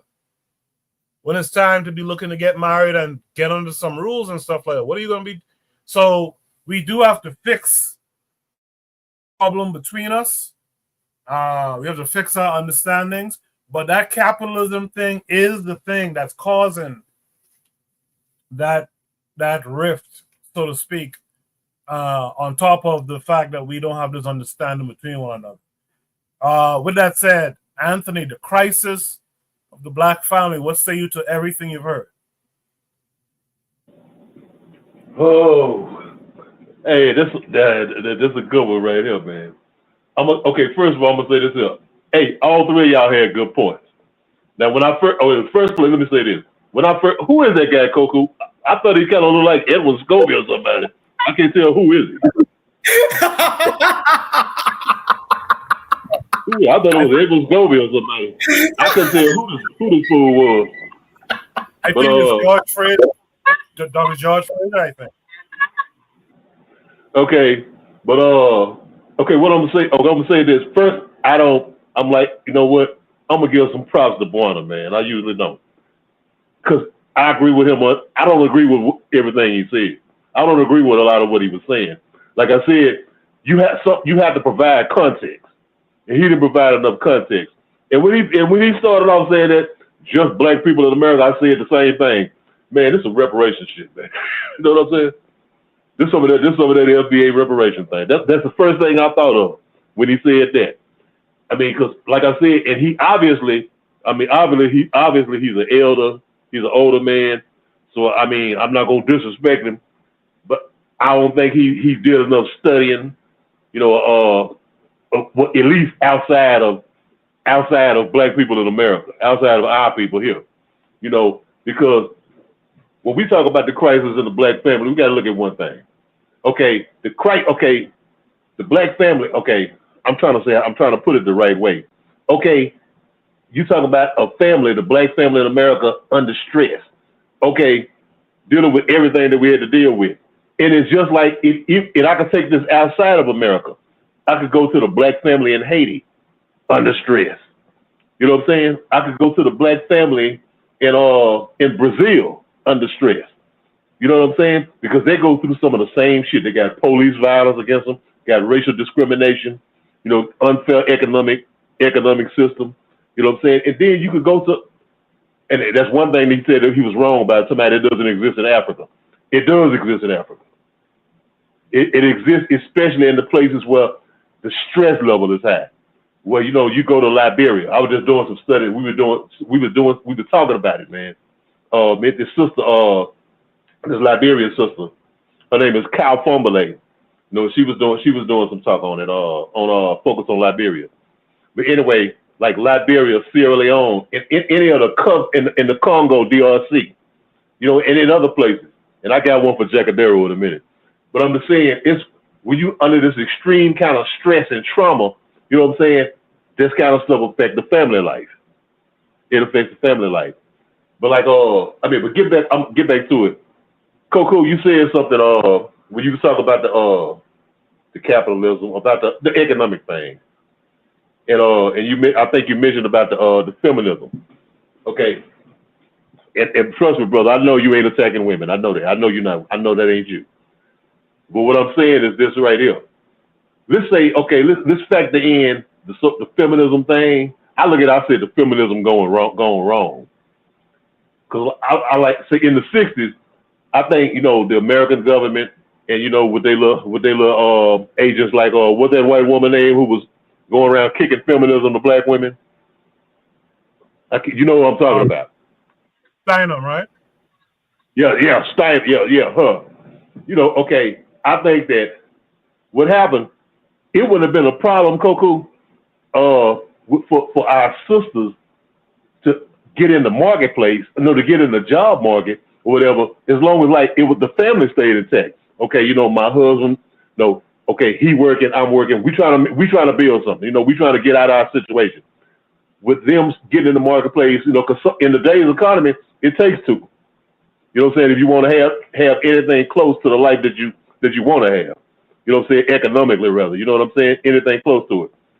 I think it wouldn't have been a problem with sisters getting into the job market and making money, and you know, and putting the money together with the brothers, with her husband, with us working together. The problem was that the American power structure, the white American power structure was pushing that divide and conquer thing. You know what I'm saying? I don't think it was necessarily the capitalism, the economic system. I mean, it play a role. I don't think that's what will help break down our family. I think it was the divide and conquer bullshit, that militant white feminism, because you know feminism is the female arm of white nationalism, of the white power structure. I think what it was that a lot of our sisters bought into that bullshit. They bought into that, as you said, in how you heard sisters in the early 90s say, I don't need no man. You know, I could do it for myself. Remember Aretha Franklin had a song called Sisters Are Doing It For Themselves. You know what I'm saying? With this type of bullshit, it was that kind of mentality that came from that, I think, that helped, that contributed to a lot of the stuff we see today. You know what I'm saying? I mean, you had these white folks say, we're going to exploit this shit. Because you got to remember, in the 60s, black people, we were in the 60s, early 70s, we were more together than we ever had been. You know what I'm saying? Pan-Africanism, no world black unity, which were goals that we said, man, this shit might happen. You know what I'm saying? This shit might happen with brothers, Caribbean brothers like Stokely Carmichael, you know what I'm saying? And Maurice Bishop and Walter Rodney, along with brothers from all over the black world, you know what I'm saying? And sisters from all over the black world. I mean, we had a cohesive, we had a thing that we'd have lost. You know what Dr. Bobby Wright used to say when he said, people always talking about the 60s, you know, and how great it was in the 60s. And here we are in the 80s. You know what I'm saying? They still talking about the 60s. Like I'm doing now, you know, because we were so together. In America, seeing that shit, and they said, we got to do something about that shit. And that's what they brought in, that white woman's feminism. You know what I'm saying? That white woman's feminism. And that's what they use to help bring a rift between black men and black women here in this country. You know what I'm saying? And that's where that contributed to a lot of what we see today. You know, like you said, with the, I can do it for myself. I don't need no man. But me, I think that in recent years, I think in the last 5 years, I mean, I've been seeing a comeback of black marriages. It's been a comeback of black marriages. More and more black people are getting married. Black men and women are getting married. And I see it on an upswing right now. You know, I mean, I don't see it as so bleak. Like you said, even I do agree with him. He said it could be fixed. And it definitely could be fixed. And I think that we're making some strides now. Do we have a long way to go? Yeah, we got a long way to go. But we got a long way to go for everything, though. You know what I'm saying? Because remember, we behind about 150 years. You know what I'm saying? I mean, they had 150 years jump on us. We talk about a wealth gap. How the hell 45, 50 million Africans gonna close a wealth gap against 180, 170 million Europeans? You know what I'm saying? And we got a 150 year jump on us. You know what I'm saying? So we don't need to be worried about closing no gap with them. We just need to be worried about getting ourselves together and doing for our own people, you know, and getting what we need to get. But yeah, man, I don't know, respect to that man, but I don't really agree with too much of that. To what I said, I'm gonna knock off, but I just wanted to, I wanted to mention this to our brother Jacadero though. I was looking at this. I had this video, man, that I seen on YouTube, and it was probably about a 40-minute thing, man. You know, it's going to what this brother was saying, where you don't see this kind of stuff in Africa, in which we know that's not true. You see it in South Africa. You see it in different parts of Africa. But what I'm saying, okay, it was in Kenya. In Kenya, it's this community. I tripped out when I say, I was like, man, it's this community. Well, I don't know. I think it may be a Maasai community. If I'm not mistaken, it may be a Maasai community. I think I know exactly what Dr. But check it out. Yeah, but check it out. It's these Maasai sisters. They got a whole village, a community. It is called the Village Without Men. You know what I'm saying? Hey, they got a village, and what they sell, their beautiful Maasai art, necklaces and stuff like all that beautiful art that they sell. And now they let the men come on the weekend to come and visit to see the children. But the village is like a village without men. And like the Kenyan government, they was kind of like, it was a lot of studies. People was talking about it because they ain't like it. But I'm saying, but those women said, no, y'all done messed up too bad. We don't want you over there no more. Carry your ass back over there. You know what I'm saying? So you can come see the children, but you got to get the hell out of there after you see the children. I'd knock off right there, man. But by the way, it was the Samburu peoples, not Maasai peoples. But yes, it's a Samburu village. I mean, it's gonna sound like I'm defending it, and maybe I am, but you know, that area of Kenya, you know, there's constant cattle rustling, and so if you watch that documentary, the women are frustrated because the cattle rustling just leads to more men dying, and it just leaves like a big age gap. You know, like it's typical that, you know, the elderly are outnumbered by the young people because, you know, the middle-aged men don't live too long because they often have to retaliate for cattle rustling. And so the women at some point in that specific village, they got tired because they said that there's going to come to a point where a man is going to have 4 wives in order for us to continue to progress. But again, I might be just defending it, but just to add context to that documentary. Good stuff, gentlemen. Good stuff. I liked, Anthony. I like what you had to say. In fact, I like what everyone on the panel had to say.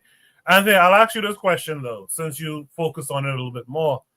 How do we get that militant, that female arm of white national, what they call feminism? How do we get that out of, in your opinion? How should we go about getting that out of our women's thoughts these days? And by the way, shout out to Forecast who's out there in the chat as well.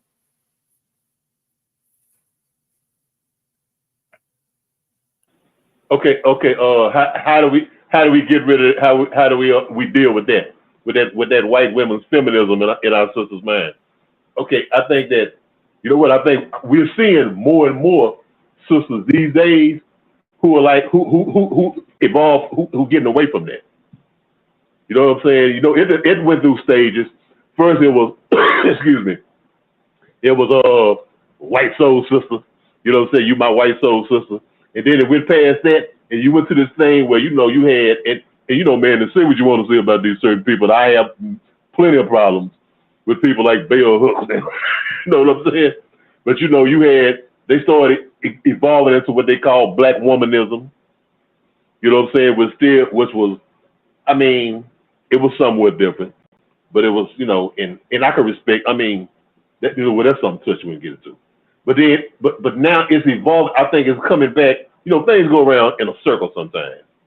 And I think that now that you have, you know, a lot of these sisters who read the works of a Dr. Marimba Ani, you know what I'm saying, who read the works of a Dr. Patricia Newton, you know, who read the work of this sister right now, Coco, I'm gonna send you this video of this sister, and she is a black woman. She hate the word feminist, but I'm saying, but she's an African center sister. She's married to this brother named Mario Beatty. I know y'all heard of him. Her name is Valencia Watkins. Her name is Valencia Watkins, and she goes in on that white woman's feminism shit, real deep. You know, she goes in on that shit and debunk that shit and tell you how that ain't our shit. You know what I'm saying? But her name is Valencia Watkins. After the program, I'm gonna send you a video of a lecture that she was doing. You know, and that's the kind of stuff that we need to hear from our sisters. And what happened? And our sisters need to hear her voice.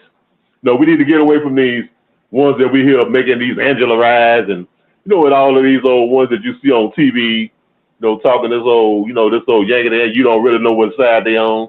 You know, they might say one or two black things, but you really don't know where they from.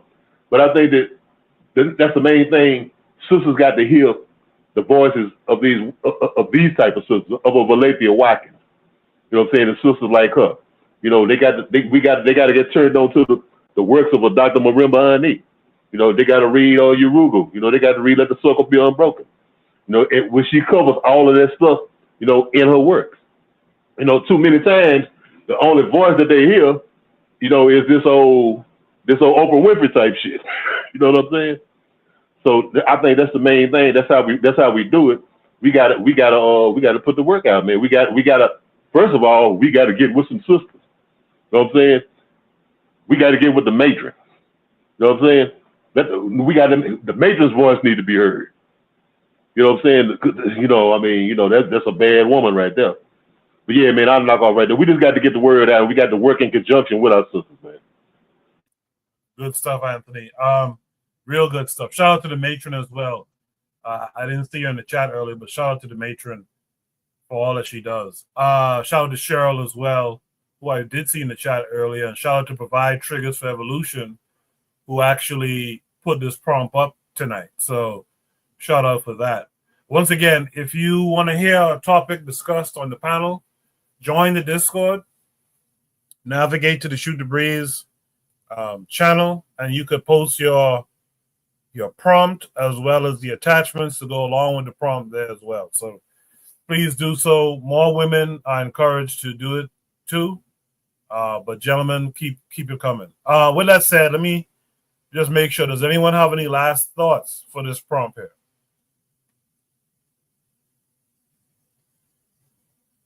I see Buana's mic is open. Does he have a last thought or no? All right. So what we'll do now is I'll go to Shoot the Breeze topic number 4. Shoot the Breeze topic number 4 comes with several attachments. One of them doesn't work. And this is a message to trigger. The first attachment doesn't work anymore. It seems like they deleted the tweet. So I'll just use the second to the next two attachments. Hopefully that gets the point across. Shoot the Breeze topic number 4 says, the illegal slave trade in South Africa. The diaspora should claim all of Africa, not just West and Central Africa. Let me bring Buana back real quick. So this prompt comes with 2 links, as I mentioned. The first one is going to take us to Camgiverse. Camgiverse has been on our platform here before, so shout out to Camgiverse. This tweet from him says, the Cape of Good Hope, in particular, and South African populations in general, were involved in the illegal slave trade. Many were trafficked to Mozambique and the Swahili coast before being shipped to the Americas. So this comes with some images. I'll put them up. So there's an image that says Cape Town slave ship secret. The next thing is a excerpt says, historical records do not shed as much light on the political structures of South Africa as they do on Congo and Angola, but it is clear that in the South, as in Central Africa, regional kingdoms dominated political affairs. Kingdoms had begun to emerge as early as the 11th century, largely under the influence of trade. Merchants from the Swahili city-states of coastal East Africa sought gold, ivory, and slaves from the interior regions of South Africa. Jacadero has some explaining to do. By controlling local commerce, chieftains increased their wealth, enhanced their power, and extended their authority. By 1300, rulers of one such kingdom had built a massive stone-fortified city known as Great Zimbabwe, near the city of Nyanda in modern Zimbabwe, and they dominated the gold-bearing plain between the Zambezi and the Limpopo rivers until the late 15th century. This goes to another image that shows you the illegal slave trade to the United States, 1808 to 1860. So we see America on the left. We see the slave smuggling routes coming out of the right. We can see the regions in red, I guess, where the slave smuggling routes came from, both on the west and in Central Africa and on the east and Madagascar. And you can see where they went into different parts of America here, Galveston, Texas, New Orleans, Mobile, Alabama, Savannah, Georgia, Charleston, South Carolina, and the Amelia Islands of Florida. So that's that one tweet from Camgiverse. There's no comments on it. The next attachment is from Sango's Wrath. Let me make sure you guys can see my screen. Sango's Wrath quotes here, "This is a story of South Africa that I never knew existed. Apparently, neither did some South Africans." So we'll watch, this is Wodemaya again, we'll watch Wodemaya break this down, and we'll discuss it after. This is really shocking, man. How many of you actually knew that slavery happened in South Africa? Like, I have no idea. I'm so sorry. Forgive me. Like, I mean, that's why I travel, just to educate myself, learn something new, and use this platform to educate you. Where I am right now is actually called a slave house, or sorry, a slave lodge. And this is where slaves were kept. Slaves that came all the way from, I think 51% of them came from Africa, from Madagascar, different part of Africa, and also Angola, Mozambique, and also we got like, I think 21% from Southeast Asia, Indonesia, to be precise, 1% from Malaysia, and they were all kept, 4,000 of them. It's more like going to the Elmina Castle or Cape Coast Castle in Ghana. Can you believe it? Goodness, like, look at that. I have no idea. You know, that's why I just want to travel all the time to educate myself, man. This is crazy. So this would be equivalent to what we have in Ghana, like a Cape Coast Castle. Wow.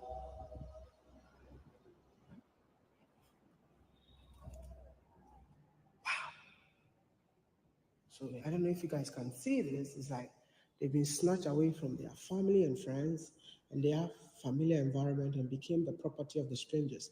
They were purchased and transported and treated as commodities. Can you guys believe it? Like, this is the story of South Africa that I never knew it existed. Look at that.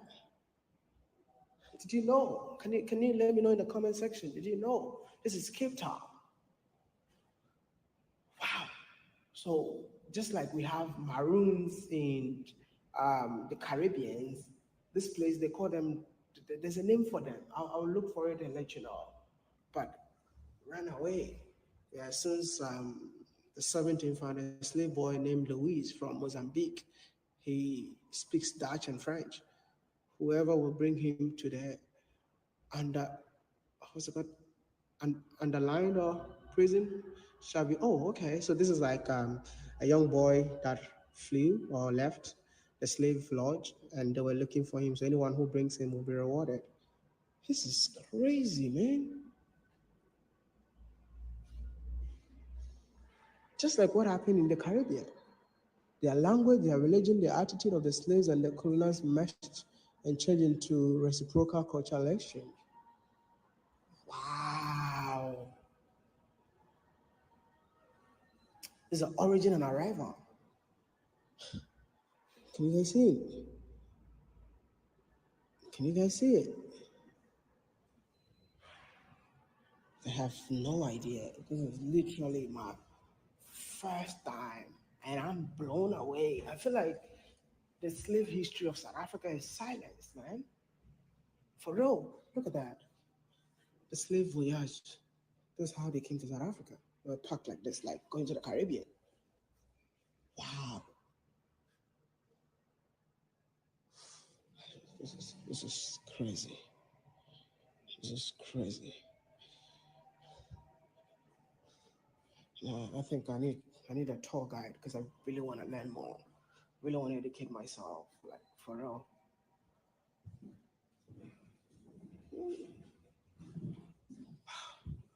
51% slaves were from Africa, 20% from India, 20% from Southeast Asia, 1% from Malaysia.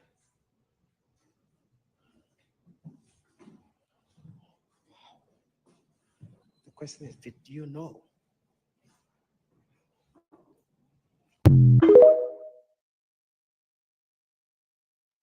Interesting stuff for real. I noticed that this was, if I'm not mistaken, this was a response to something else. Let me see what the other thing was. So this person was responding to this, I guess. So it says, Black people were not allowed to attend any Mardi Gras.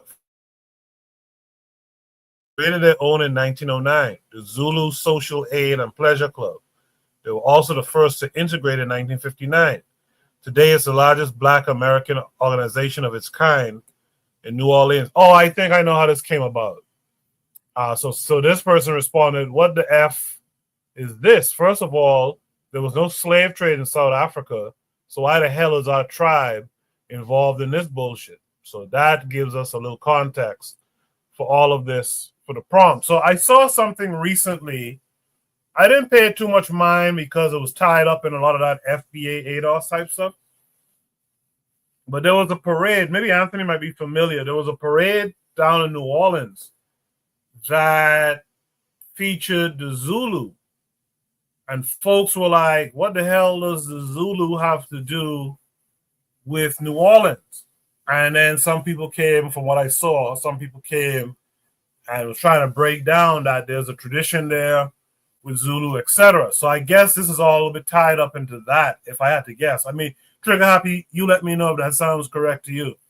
So it's an interesting thing here. So when the idea behind this prompt, like Trigger said earlier, is essentially the idea of when you see Black folks in the diaspora claim that certain Black people, certain people groups of Africans are not their people. For example, you hear, even myself, you hear me say, well, I'm descended from West Africans, etc., right? But the point is that there were so many migrations. People was picked up from so many different places and transported to this so-called New World that you really can't say you're just West African. You have to really claim to be from all of Africa. And that's just the reality of it. And that's something we got to start thinking about a little bit more when we designate ourselves instead of limiting ourselves. Because what will happen then is, okay, I'm West African descended, so I'm different from Jacadero. No, Jacadero and I are two African folks, two equally African folks.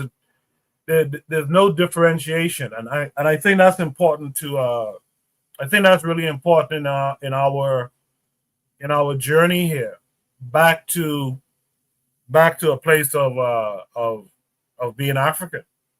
You know.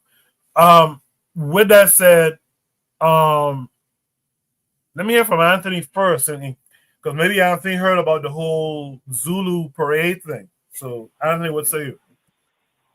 Okay, all right. Hey, that's good. I'm glad you brought that up, Koku. All right, I'm gonna address the Zulu thing first. Okay, the Zulu parade in New Orleans is like I'm gonna tell you how it originally. Koku, you know how something could start off originally as something like as a tribute to a people to something, but yes, over time, it's like, okay, right now I did a post on this too. All right, this is my opinion. Personally, I think the Zulu parade, they need to stop with that bullshit. I mean, with the blackface shit, they need to stop with that shit. If you're gonna do a parade about these African people, you need to learn something about them and learn the culture and the history. That's one thing. Let me say that. I did a post criticizing the shit. It's outdated and it needs to go somewhere. Like I said, it's a thing, and it's not a Louisiana thing, Black Louisiana thing. It's a New Orleans thing. They only do that in New Orleans. But like I said, it originally started off as a tribute to the great Zulu people, like especially like the Zulu people had defeated the British, and they were known as these fierce warriors. You know what I'm saying? That was the reputation of the Zulu people.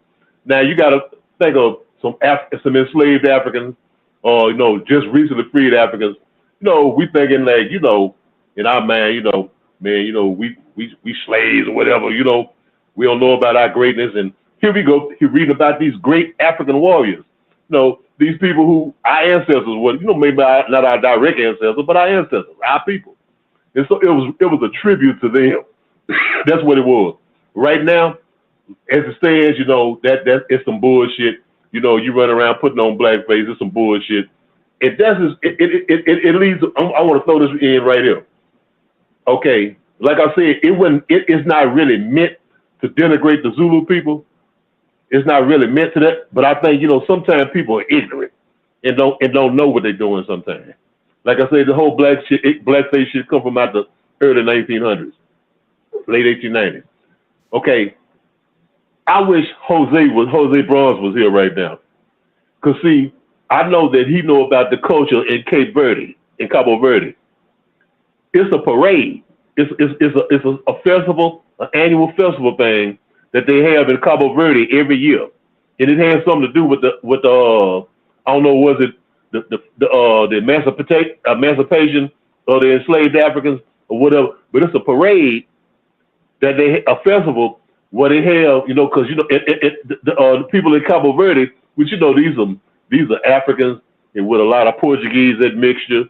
You know what I'm saying? You got some people darker, some people lighter. They're like a mixed race people in Cabo Verde. But I'm saying this parade where everybody dressed in blackface. They put black body paint all over them. I don't know if you ever seen that, Coco. They put black body paint all over them. I think they also have a festival. Yeah, they have a festival somewhere in the Caribbean where they do the same thing. As a tribute to the old Africans, where they dress in a lot of, I think it's called Devil's Night or something like that. Some kind of thing. Okay. But anyway, like I'm saying, in those things, like I'm saying, I'm relating the Zulu things to those things. They weren't necessarily to denigrate.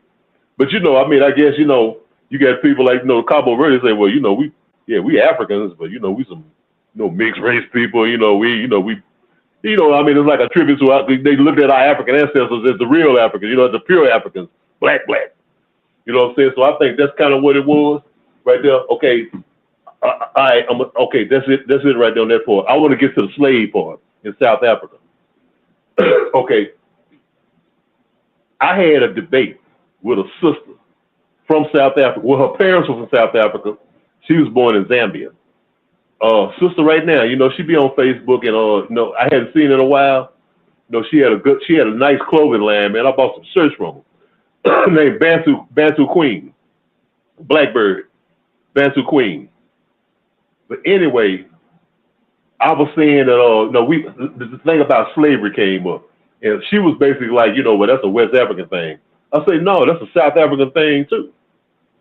And she was like, no, we didn't have it here like that. It was because we fought them. We Bantus, we fought them. I said, well, sister, look, that whole Cape Colony, the Cape Colony thing, that started with the slave trade. Okay, when Johann Riebeck them and all them Dutch criminals came down there, you got to remember, okay, when they established their colony there in the Cape Colony in 1652, they had already had a colony in West Africa. They had a whole network of slave trading of Africans in West Africa, up in Ghana. The Dutch up there on Cape Coast and places like the Portuguese had it, but I mean the Dutch had it too. They had a whole trading network all over there. You see, they were bringing a lot of Africans from Ghana, from West Africa. Probably from Central Africa too, down because they had this whole thing where the Portuguese and the Dutch were trying to take over the colony of Angola, the area of Angola. We know about their battles with the Bakongo Kingdom and with Queen Nzinga and them. So it was a whole network on this side of the Atlantic, on the western side of the Atlantic. Okay. But the main thing, okay, I think at the height, I was reading, at the height, it was like at one time, they were like, this was in the early 1800s. Probably about 30,000, 40,000 enslaved people enslaved Africans in South Africa. I mean, I'm telling you, that was just the local, the enslaved people. That was the population of enslaved people there who were like, the domestics who worked on plantations or estates or whatever there. But that's not the Africans that got shipped everywhere else to other places. That was part of the international slave trading in African thing. And I was reading that in Mozambique with the Portuguese, with the Omani Arabs, and even regrettably with some of our people, from the Kiswahili, the Swahili city-states culture in East Africa, between 250,000 and 500,000 Africans from Mozambique alone were traded around the Cape of Good Hope to the Atlantic. Many of them went to Brazil, into other places too. There were smaller numbers that came from Madagascar, from the Madagascar Republic, and from in other regions in East Africa. but Southern Africa definitely will. I mean, it's not, it hasn't been highlighted enough. It's like, because we focus a lot on West Africa, but there were a lot of Africans who were brought from Southern Africa. Not just South Africa, what we know as South Africa today, but from Southeastern Africa, from Southern Africa, from, like I said, from Mozambique. I mean, there were even stories, even some from Tanzania. In places like, other areas up there too. You had, I was reading about the trading network over there. Okay, now you had the Swahili civilization. These Africans who had, kind of, to a degree, had blended with except Islam and Arabic culture and Arabic language. But they were still with black people, but they had a little mix. They had the elites and everything. And I mean, it was a fantastic culture, man. I mean, they were traders and merchants all over the Indian Ocean as far as China. But unfortunately, they also traded in our black asses. You know what I'm saying? But they had a network that went into the inside of Africa, the interior of Africa. In one particular, it was this particular kingdom, and I'm not talking about Great Zimbabwe, but it was this particular kingdom, like in the 19th century. I'm giving you more recent history. In the 19th century, this kingdom is located in what is now Tanzania, that was called the Nyamwezi. If I'm pronouncing it right, I might need Jacadero to help me. The Nyamwezi kingdom, and it was a large, powerful kingdom. And one of their kings, I can't think of his name right now, but I know the title he was like the Mwata Yambo. He had a network that connected East Africa with the Atlantic in Angola. This whole network of trading in Africans and ivory and gold and all kind of stuff. You know what I'm saying? I mean, it was such a wide flinging thing, man. And it was like Africans who were brought from the Congo into the coast and were traded down the coast, into around to the Cape of Good Hope, into Southern Africa, and then shipped from there to the Americas, man. It was mind-boggling just reading about it, man. I don't want to go on too long, get somebody else a chance. But yeah, man, it was real deep, man. The trading of Africans was deep in Southern Africa, man. It wasn't just West Africa; it was all Africa. And that was real good stuff, Anthony. Really good stuff. And I just want to point out to the audience that we just heard from Anthony, an African in America. We'll hear from an African in the Caribbean, and we'll hear from a continental African in America on this topic. So with that said, let me go to Buana. Buana, you heard what Anthony had to say. Yes, sir. And you Yes, see sir. the prompt. What do you? Yeah, I first of all, where the gentleman was in South Africa, that seemed like the original Hidden History Museum, because I never knew some of the things he was saying. Never, so because I didn't know that the slave trade extended that far. I am curious though, who were the people actually selling the slaves? Because I know the Boers was in that area for a long time. So was they participating in the South African slave trade? I really would like to know who were doing the actual selling itself. I'm curious about that. And the gentleman, Anthony mentioned something earlier. He said that there's a carnival that exists in the Caribbean where people paint themselves black. Now, only place I remember is maybe Suriname, and they have this character called.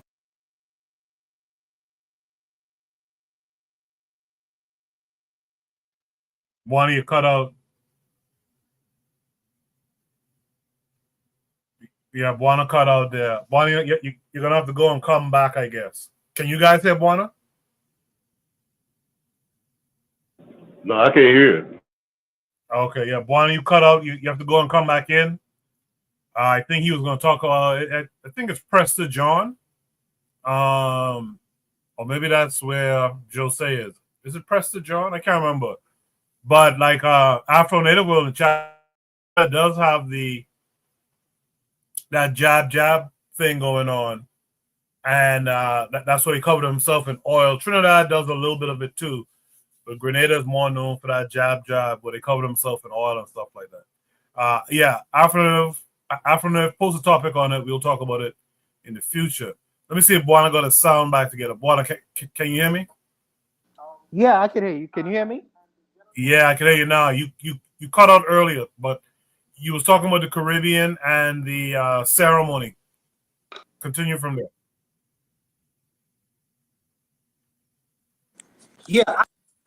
Yeah, my thoughts is yes. My thoughts is yes. I just really was curious as to who was actually doing the selling in South Africa. So maybe Anthony can answer that to me because he seemed very knowledgeable about this particular topic.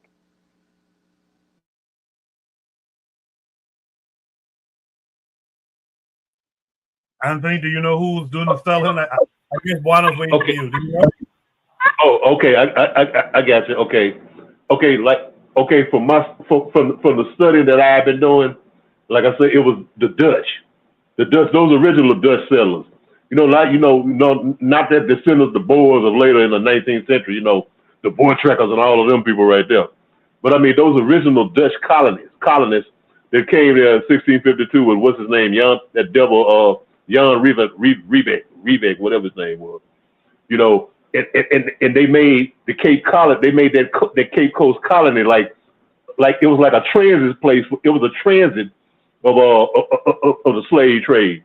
It was Africans who were being brought from Southeast Africa, from the Indian Ocean side to there, and then it was Africans who they were bringing down, from the Central Africa, from West Africa, and like they had like a domestic trade where they brought Africans there to work there locally.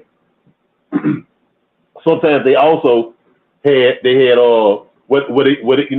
I said, where they were shipping them off too. But it was like, it wasn't like the Dutch was going in and getting Africans right there in the local area necessarily. They were importing them from other places. Now, if you get into the Khoisan people who lived in that region, you know what I'm saying? I mean, okay, they had to deal with the slavery too.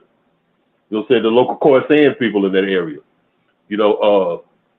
whose lands were confiscated and stolen, and they was pillaged and raped and robbed, all the bullshit that happened to them. And I would imagine though that some of them they went through some of that through the slavery thing too, like as far as the domestic thing. But I mean, largely, that Cape Coast, it was like a transit place. It was like, well, they brought them from here to there and went to there. I hope that they help answer the question a little bit.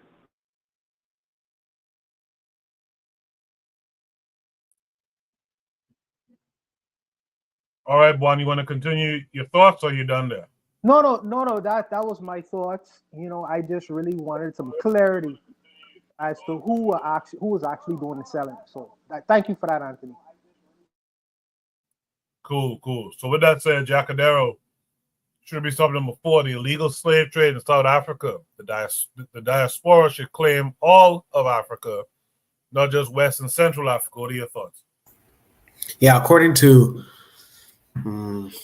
what we've seen from this prompt, the diaspora should just claim all of Africa just in general, not just those places, because of the amalgamation that happened in the Americas, North, South, Central, and the Caribbean of Americas.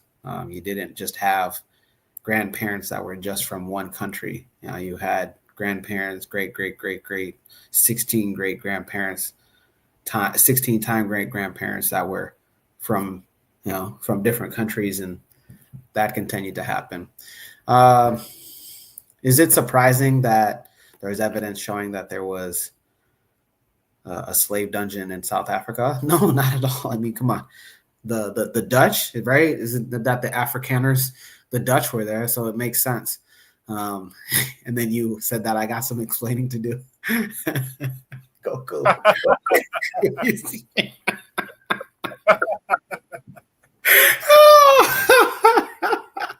Coco, you're pretty funny, man. I don't know. I mean, my family, just in general, we didn't grow up wealthy. So, if not to be light, I was gonna go a dark way with this. I'm not gonna do that on this, but nonetheless, the diaspora should just always claim just all of Africa. And then if you want to go deeper, there's technology out there. You can go ahead and submit your DNA, and and get to that. But otherwise, listen, we can fight about who did what by who, and then how much damage and how much is owed. At the end of the day, it's about what you want as an individual. What do you want? Do you want reparations money? Cool, then go out and go get it, or go and promote and financially incentivize a politician to go out there and campaign for that. If you don't, if you just want to just, for somebody to say sorry, I'll say sorry. Sure. If you just want to hear that, fine. I'll be probably the first Kenyan to say, hey, I'm sorry. I'm sorry about what possibly my ancestors did. I don't know. Again, I don't have any knowledge about this. I wasn't there, but we're all in this together. That's my message, is that we're all in this together. Especially the fact that I'm here in the United States should say a lot. Again, if Kenya really benefited from there, like it's saying, like Swahili states, city states, why am I in the United States? Yeah. All jokes aside, I'm just ribbing you, as they say. But let's be real, man. Once this thing started, yes, sir. Once this thing started, a lot of our people had to scramble to try to protect themselves from their people being conquered and shipped away. And many, from what I understand, in many cases, they still got shipped off too. So, like I said, I'm just joking with Jacadero. You don't have to explain anything to me. I feel it. No, it's a good joke. It's good. Hey, cool. It's good, man. Go ahead, Anthony. Oh yeah. Hey, Coco. Yeah. You know what? Let me say, Jacadero. Look at man. Man, you don't know apology for nothing. I appreciate it. I appreciate it. Right now, right now, look here. Do you know how many arguments and damn near fights I got into with my brothers, Africans here in America? Talk about, oh man, they sold us. No, nigga, what the hell are you talking about? You need to go learn. You need to read. Look here. I'm saying no African on the continent of Africa today owes an apology. They can give one if they want to, but owes an apology for what happened during the slave trade. You know what I'm saying? They don't know if they didn't do that. Okay, yeah, you can say our ancestors. Okay, but like Koku said, look at the whole creation of the Dahomey Kingdom.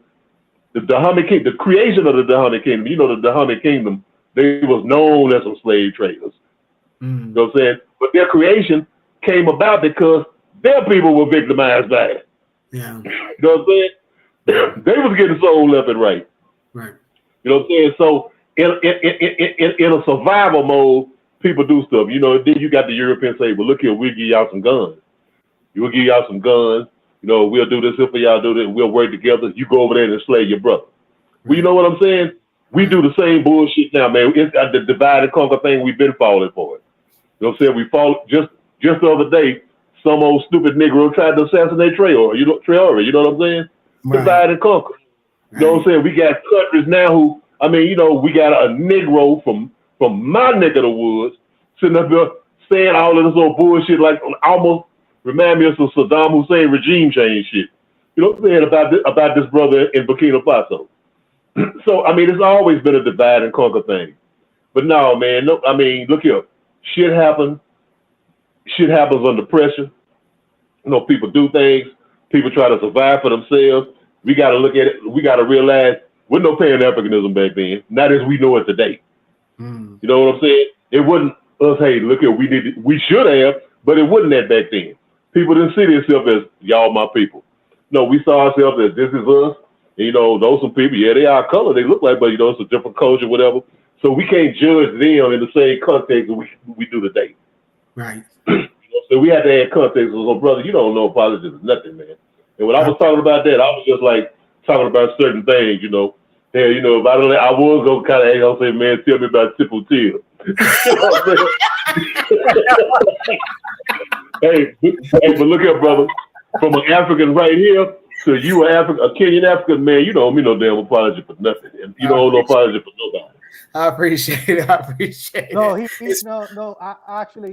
actually, he does need to apologize for having a president like Ruto in office because that guy's doing some bad stuff. He needs to Hey, apologize. I agree with that. I agree with that.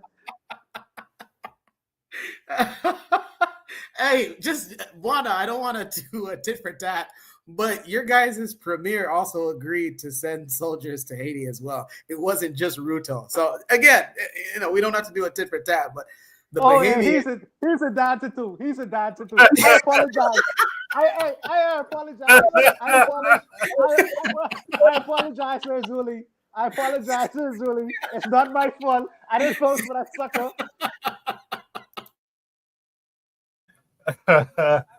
Good stuff, man. Good stuff. Good conversation there. And I appreciate Anthony's last thoughts there as well. In the chat, Afro Native World says Ruto must go. I feel you. Trigger Happy got a good chuckle out of it as well. I like what Trigger had to say here, though. He said, we are fragmented people who are highly related and have the tools for greater unity if we play our cards right. I want that to be remembered. If nothing else, let that be remembered from this episode tonight. We are fragmented people, check, who are highly related, check, and have the tools for greater unity if we play our cards right. And that's the important part at the end, if we play our cards right. Earlier, African World said some chiefs in Ghana have taken responsibility for the Ma'afa and apologized in some cases. The forecast radio points out a lot of the Dutch who were involved were small hats. Keep that in mind as well. We don't forget them people. And our sister Marcus Garvey's the way is out there. She said, if I sold you a shoe and you trashed your shoe by walking in mud and tear off the soles, do you blame the store or shoe owner? Africans can't be responsible for white man savagery. I like that too. If nothing else, remember those two things. Is there any last thoughts from the panelists on this prompt? All right. We're making good time. We're going to end at 11, maybe even a little bit earlier. If you're out there listening, you want to join the panel, just click the link, and you too can have your opinions heard on these great topics that we're doing tonight. Remember, we're coming down to 200 episodes. I'm still trying to figure out, because I've been distracted a little bit, trying to figure out what to do for the 200th episode as a celebration of sorts. So you guys give me some ideas, please. Join the Discord. Give me some ideas on what we can do or should do, and I'll try to get that done. In the meantime, Shoot the Breeze topic number 5 says, should South Sudan have stood their ground and not accept a deportee? Should South Sudan have stood their ground and not accept a deportee? So this came with a link that's going to take us to YouTube. What we'll do is let me make sure you guys can see my screen. You can. What we'll do is we'll watch this short video and then we'll discuss it. The United States of America says it is immediately revoking visas issued to all South Sudanese passport holders due to the African nation's refusal to accept its citizens who have been repatriated from the U.S. According to the U.S. Secretary of State, Marco Rubio, South Sudan's government is taking advantage of the United States, and the U.S. will block any arriving citizens of South Sudan. A strong part of President Donald Trump's immigration policy is to remove unlawful migrants from the U.S. through mass deportations. South Sudanese nationals had been granted temporary protected status by Joe Biden's administration, which shields people against deportation because they cannot return home because of war, natural disaster, or any other extraordinary conditions. This temporary protected status for the South Sudanese citizens is, however, set to expire next month. This recent announcement comes as tensions remain high in South Sudan.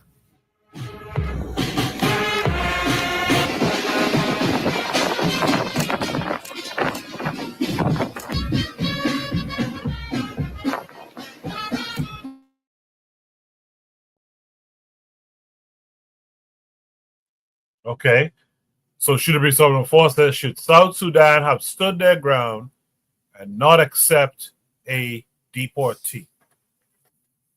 Let me start with Buana on this one. Buana, what are your thoughts here? No, they should have accepted him. I think that he was from South Sudan.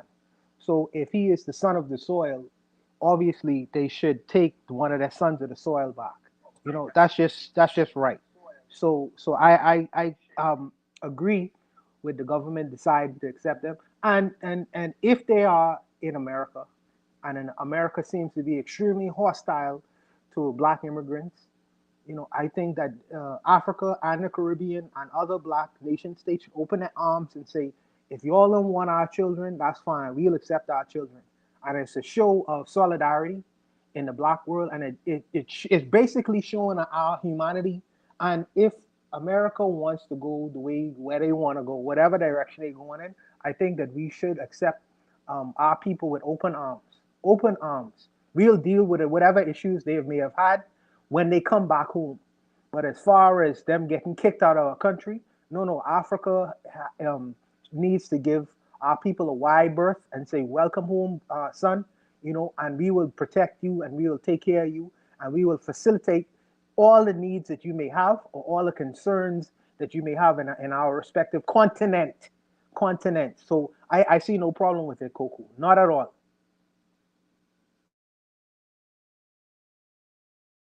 I appreciate that, Buana. Anthony, what say you to it? Should South Sudan have stood their ground and not accept a deportee? Okay. All right. Yeah. Oh, okay. On the surface, I would agree with what Buana just said. I would agree with what you said. But this is one thing that we had to look at, though, Coco.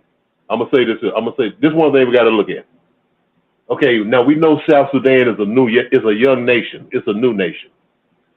South Sudan is, external forces are trying everything that they can, to keep South Sudan destabilized. And not only, we have to also factor in, the unfortunate ethnic rivalry, the ethnic tension in the country, between the Dinka people, and the newer people, and probably other groups too. See, what I'm saying, we got to add a little more context to this whole situation. Okay, some people, if you gotta, what I'm saying, you gotta read, you gotta do a little bit more studying, looking into the politics in South Sudan. Okay, President Salva Kiir, you know what I'm saying, and the former, one of his former chief aides and ministers, vice president of ministers, the whole political thing, what's going on in their country. Now, see, a lot of people left South Sudan for what we would call political reasons. You know what I'm saying? They left for political reasons because they was outside of the ruling government. You know what I'm saying? So you had to factor that in. So with this motherfucker, this bastard Trump doing all the shit that he doing, okay, he don't give a damn about the context. But I'm saying, deporting some of these people back might mean a death sentence for them. You know what I'm saying? Yeah, when you get back, we're going to shoot your ass, or we're going to kill your ass, or we're going to lock you up and put you in jail. You know what I'm saying? I'm just saying we had to add a little context to it. No, it's just more than, like, on the service level, we can look at it like that and say, yeah, man, that's cool. But you have to also realize the political thing that's going on in South Sudan. You know what I'm saying? For the last year, they've been down there on the brink of civil war again. This is a young country. Has a vibrant and beautiful young population, man. It's some of the most beautiful people you ever seen, man. You know what I'm saying? Smart, intelligent. You know what I'm saying? They got mineral wealth. You got these external forces fighting for the oil. They just discovered oil over there. And it's so many forces pulling at this young country. You know what I'm saying? And so, like I said, it just needs to be a little bit more context to it. I don't think it's just as simple. Y'all, man, this cold killing me. It just ain't as simple as like a deportee coming back necessarily. You know what I'm saying? I mean, it can be if you look at it on a surface level, but when you look a little deeper, you know what I'm saying? I think you just have to add a little bit more context to it. That's all I'm saying. Appreciate that, Anthony. With that said, I guess, Jackado, you heard everything everyone else had to say. What say you to it? According to the report, is that at the beginning they weren't accepting this certain individual because they believed that he was of Congolese nationality. And I'm going to say that they shouldn't, just according to whatever intelligence that they had. And also stepping up to the quote unquote big bad wolf of the world, the United States, telling the U.S. no would have been monumental, like they did in the beginning. In the beginning, they were saying no. And that's so. This is what I've read, is that the visa ban of South Sudanese nationals came about because Marco Rubio, the Secretary of State for the United States, had a difficult time of getting South Sudan to agree to accept not just this deportee, but there were a few other deportees that South Sudan was questioning their nationality. And so it got to a standstill in February. I think they started deportations in January, right when Trump was inaugurated for the second time. It got to a standstill in February. March, there was like a standoff on hey, we're not budging. U.S. is not budging. The U.S. is not going to relent. And then March comes. April comes along, and Marco Rubio sends the message, hey, we're just going to go ahead and ban visas.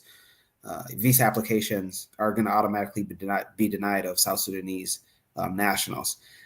They didn't state that it was specifically for this, but I mean, it was a reaction nonetheless that South Sudan was standing their ground and saying, we're not going to accept this particular deportee that we believe is of Congolese nationality and others as well.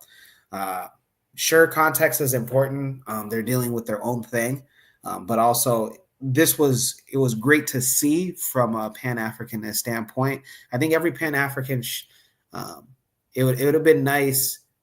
I think that it would have filled us pride had South Sudan stuck to their guns and said, no, we're just not going to do this. They ended up relenting anyways, and I'm not sure. There hasn't been any update on this particular individual, if he's landed back in South Sudan or not.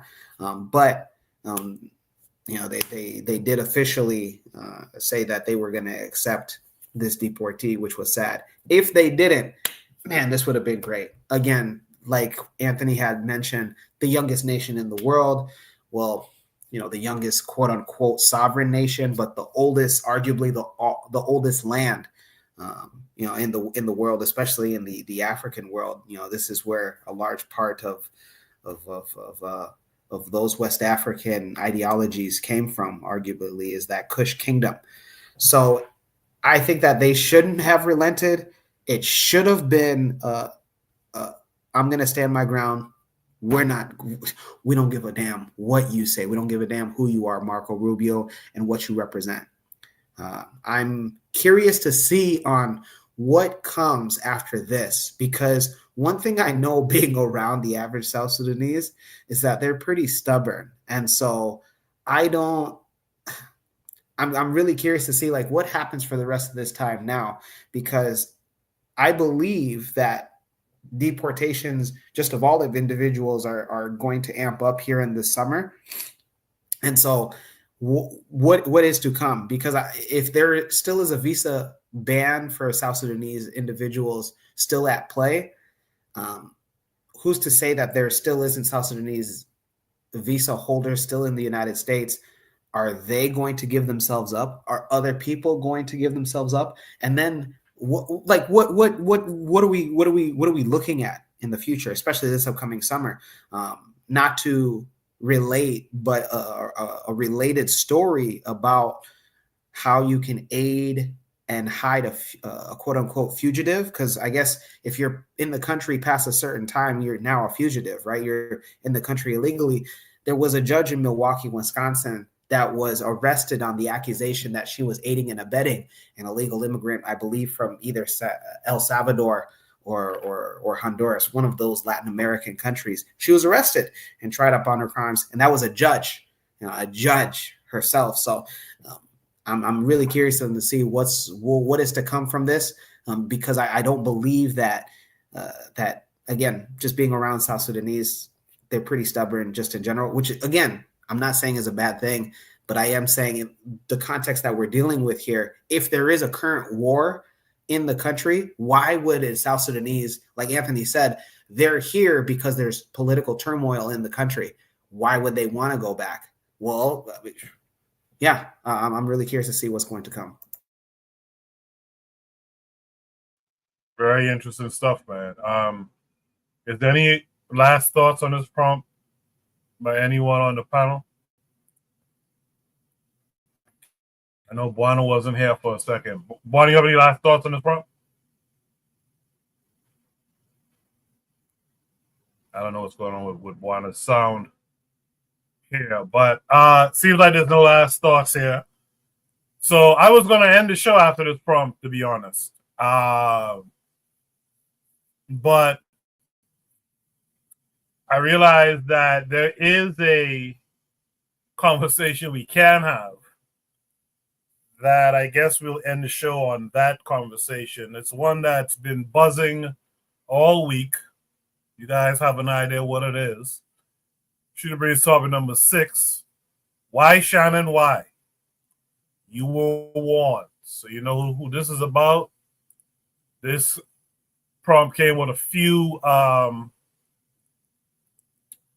attachments. We'll play them all and then we'll discuss them. So here's attachment number 1. It's different now. When you and I, it's different, baby. I'm grateful I'm not 56 and trying. But you tried to say that. What you tried to say? I'm looking right at you. I ain't backing down. You better take your old ass and get somebody to love you. Damn, no. Now I'm looking right at y'all. Let me tell y'all what Shannon needs. You don't need no 26-year-old girl. You don't need no 36-year-old girl. I do. This is your auntie talking to you. Take your old ass and get you an old bitch out there that can love you old. You're trying to hang out with these young bitches and you can't do it, Shannon. You just can't do it. When they want you to go for a 4th round, you looking at her like, bitch, listen, I need you want some money to go to Starbucks? Yeah. Because I can't go no further. But if you get your older girl, when you get to that 4th round, she's going to say, hold on. Let me go get you some eggs and cheese and some toast with apple butter, because that's going to get your energy back up. I'm talking right to you. Shit. This dating thing. Because this is accused of sexual assault and rape. There is a young woman. She is now in her early 20s, but she says that she met Shannon Sharpe when she was 19 years old in a gym in Los Angeles back in 2023.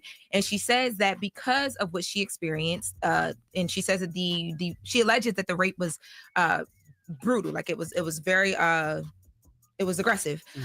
She wants $50 million in exchange. So this was filed late Sunday in Nevada by attorney Tony Busby.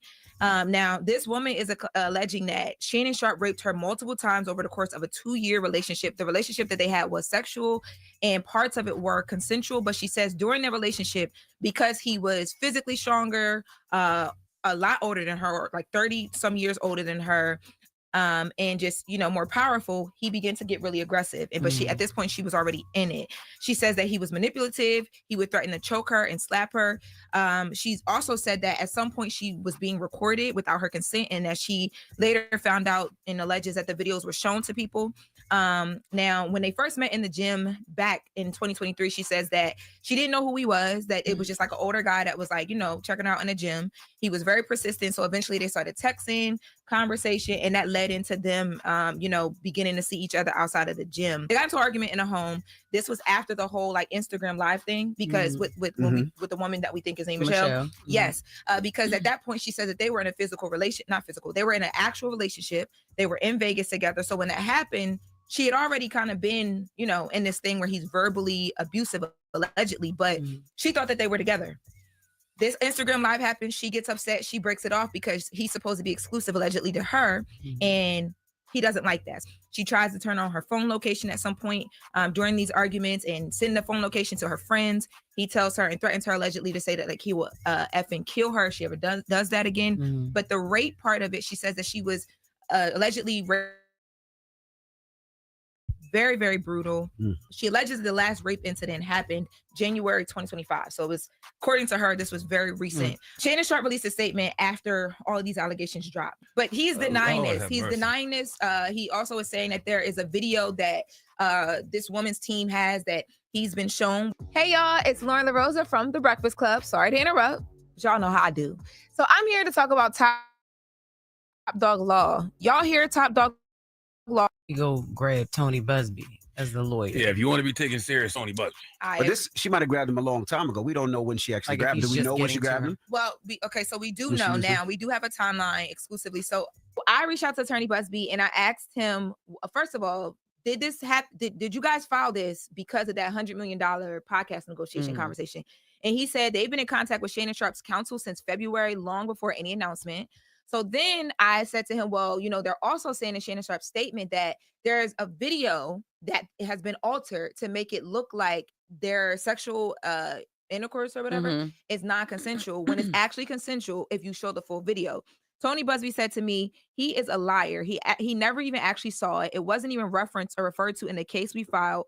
But now that his lawyer has breached the mediation agreement that Mr. Sharp's counsel insisted upon, it should be known that there is indeed a video. The video was shown to his lawyers at a mediation.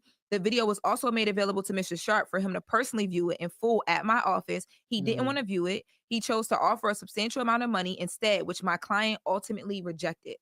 So then I said, well, wait, y'all mediated? Because that means that this shit been going on. Like, he been knowing about this. Been wanting to, like, there was possibly a settlement. Like, there's been conversations, right? Like, y'all didn't come out of nowhere. Yeah, but common sense lets you know that, though. These lawsuits don't just drop. Like, they always reach out to your team beforehand to let you know that we're about to put this out. Absolutely. And if you want to put the if you want to kibosh on settle, it. that's right. I just hung up the phone with a legal representative for Shannon Sharp who wanted to make some things clear. Oh, you fast. They want to make it very clear that the information that Tony Busby shot me about the video, and what they're saying is that Tony Busby is making it seem like when he speaks to me that they were offered this ability to see this video in full when they asked, because they did ask, hey, let us see the video because we want to make sure it's not altered. But they said that never happened. He denied them the ability to see the video in full.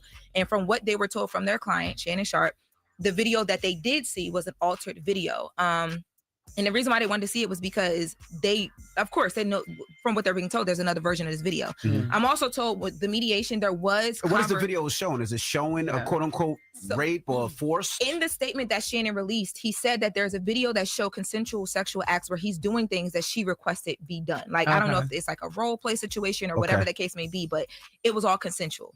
But it's edited to look a completely different way, allegedly, according to Shannon. Rape. Right. And Tony Busby is saying that is not true. We showed them the full video. Matter of fact, Tony Busby said specifically to me in the email that Shannon Sharp did not want to see the video. He just wanted to throw money at the problem. Shannon Sharp's team is saying that did not go down that way. There were conversations about millions of dollars, but that came from their side. And they feel like it was a shakedown. And that's why they walked away. I will have some more information once I get back on the phone, but I literally came in here hanging it up. But they're very adamant. They reached out to you. I reached out to them and he gave me a call because they're very adamant about, of course, they wanted to pick, you know, their side of things and tell what they believe is their truth. So we'll have more on that, I'm pretty sure, because the attorneys have a lot to say. Shannon Sharp released a statement after all of these allegations dropped. The statement starts with a quote from a text message. So the quote, and some of it I can't even say, I don't think, but it says, the woman is allegedly texting Shannon Sharp saying, I want you to put a dog collar around my neck and choke me with it while you're effing me. Yes. And then they have the woman's name. And it says that this is a text that she sent to Shannon Sharp on October 7, 2023. Now, there's another text message that says, I know you missed this big, juicy A word. Can I say that? Yeah. No, it's just A. Okay, A word. $25K for each cheek. And then her name is mentioned again. And this message is from January 1st, 2025. Now they're saying that the lawsuit that was filed by this woman is orchestrated by her attorney, Tony Busby, is a blatant. She said 25,000 each cheek. Each cheek. What? But I mean, he led with money. She alleges that when they first met in the gym, one of their first conversations was he said, yo, if you get fit and lose weight with me and win this competition, I'll pay for you to get your boobs done. How old was she at the time, they said? At the time, in the documents, they said she was 19 when she met him in 2023, but she's now in her early 20s. And Shannon, what, 56 now? So he'd have been 54 at the time? Let me see how old he is. I think he's like 56. Nah, with 2,500 a cheek. So what? Like 25,000 a cheek. 25,000 a cheek. Google says he is 56 years old. But were they a couple? Yes, they were. They were doing According to whatever this her. dance He was 50 and she was 19. 56, 54. 54 and she was 19 years old. So listen, and crafted to falsely portray a consensual act as non-consensual. So yes, whatever they were doing at the time, according to Shannon Sharp, it was consensual, but she's looking at it a different way. But that's not against the law because she was of age. So even though she was 19, that's not against the law. This is a very, very messy situation. I don't know what's true and what's not true, but I have no idea why a 54-year-old man is dating a 19, 20-year-old. I know y'all like to be out here bragging about smashing these young things, but that's not a flex to me. You 54 years old. You should be laid up with your wife and kids, taking your cholesterol medicine, minding your damn business. We need discipline and stability. That's I ain't talking about just Shannon. I'm just talking about all of us in general. Men need discipline and stability. Find you one woman and settle your ass down, okay? I agree with you, but it's not against the law. He can as long as the person's over a certain age, it is not against the law. So legalities, that's not against the law. I'm with you. It don't feel right, but for himself, it's not against the law. I'm with you. I'm just saying a 54-year-old man is supposed to be laid up with his wife and kids somewhere. Hell, maybe even have a couple of grandkids. I don't want to be chasing no young girls. Because what are the conversations like? What are the conversations? If I'm 54 and you 20. That's what I thought about. Like, what do y'all even talk about? I don't agree with signs of a stroke. But all I'm gonna say is when you see all these white people do it, Leo DiCaprio, Seinfeld, Hugh Hefner, Joaquin Phoenix, John Mayer, when they date young girls, nobody says anything. I'm not saying it's right.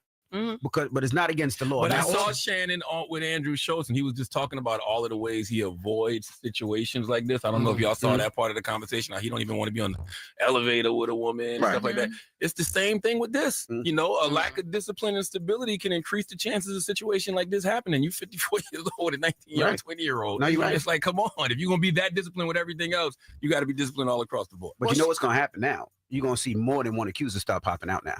Well, I hope not. But that's what usually happens. Yeah. One accuser is suing for $100 million. There's gonna be another girl that's gonna be like, well, it happened to me too. I need 20.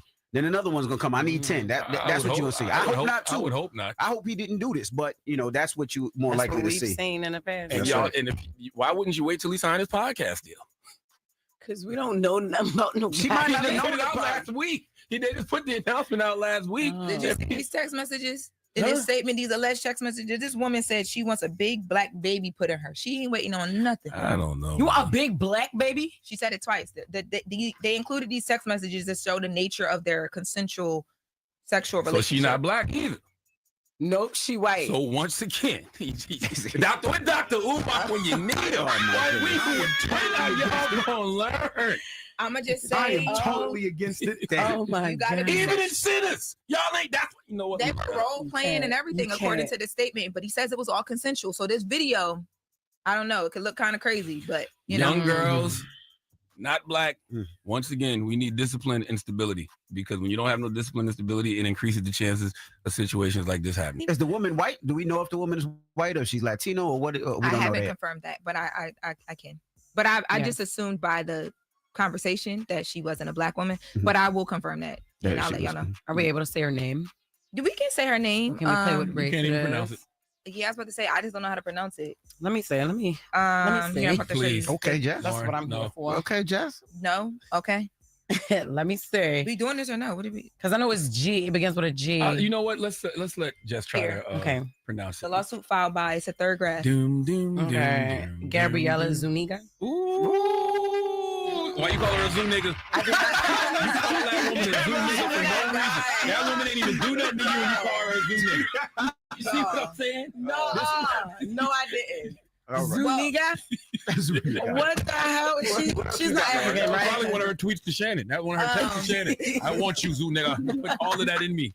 And you see it all the time, right? Older men date these young women. But let me just flip it. Just imagine if you have a 20-year-old daughter or a 19-year-old daughter and she brings home a 50-year-old man. We fighting. We fighting. There's nothing that y'all have in common. What? You said Shannon Sharp would beat your ass. I wasn't talking about Shannon Sharp. I got Logan now.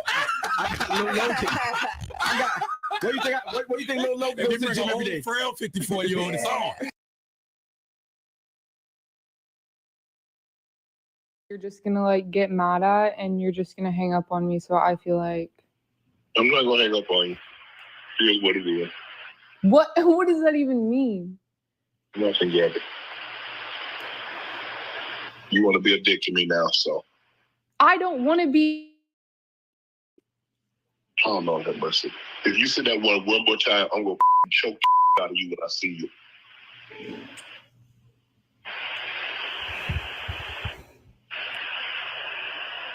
Thank you.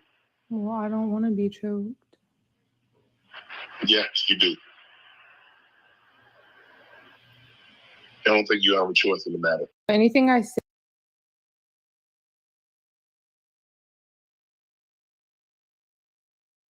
My family, friends, supporters, and colleagues, I want to speak to you directly and from the heart.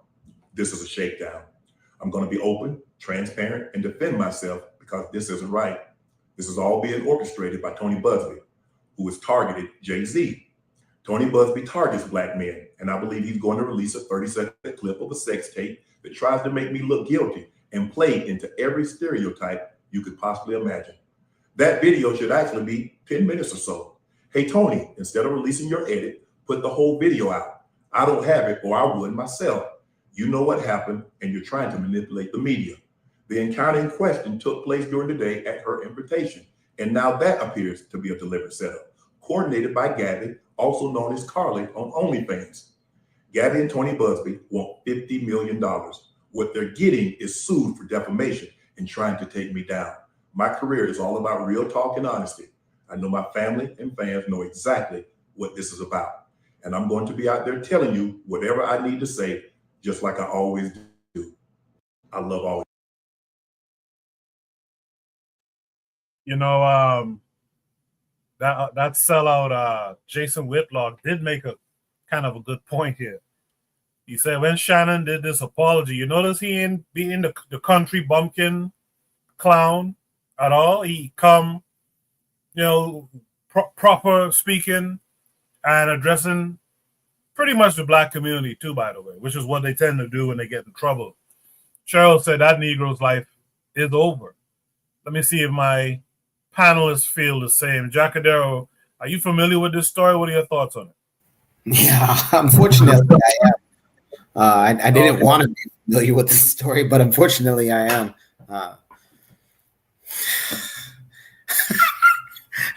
I'm only laughing because the fact that Monique, right? I don't consider Shannon and Monique, sure, they're entertainers, but I don't consider them in the same realm. So the fact that Monique was aware that like he was messing with that, I don't know. You know, one, is it illegal for him to just mess with women that are around 55? No. But the fact that Monique knew that like he just has a hard time keeping it in his pants, that was just crazy to me. Like, why would Monique know my business? And again, this is not a necessary attack on Monique, but it's more like I'm in the athletic industry. Like Monique is a comedian. Like where are we running into each other that like she knows this stuff? Second, it's this, what do they call that? Extortion season. So unlike the Jay-Z allegation, which, you know, ended up proving out to be incorrect, a whole lie, this situation is tough for him because since this thing has dominated social media, I've just been seeing nothing of clips from him and his show pretty much using sexual innuendo throughout. Like I think there was one clip that I saw that was a minute long, and he was just using sexual innuendo when it's supposed to be either a pop culture or a sports commentary podcast. So I was always wondering, like, so what else do they talk about on the show, you know, for Shannon to be having sexual innuendo? Again, you know, like I'm only laughing because it's like everybody knew that Shannon's a freak, and then it just caught up to him. Do I think that he's guilty?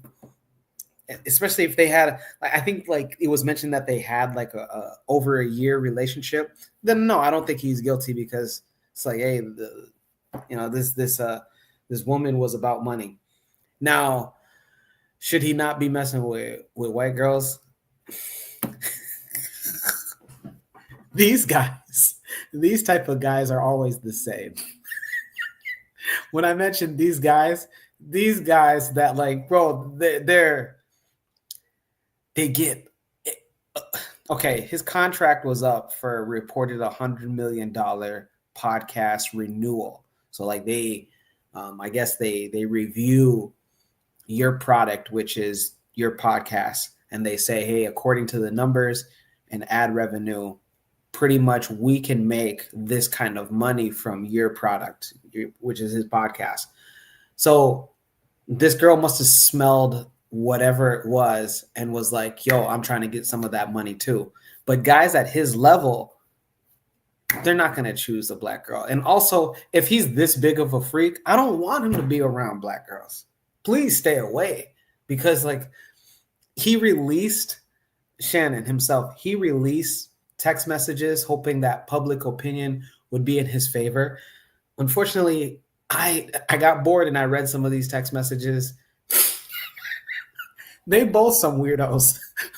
I think she said at some point, like, I want you to give me a big black baby and I want your baby gravy inside me. Bro, what? I don't want this kind of guy around black girls, man. Get out of here, bro.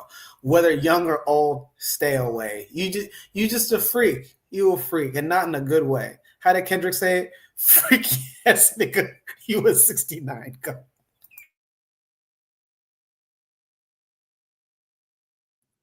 I just had some dinner with gravy on it. You just ruined that for me. Thanks.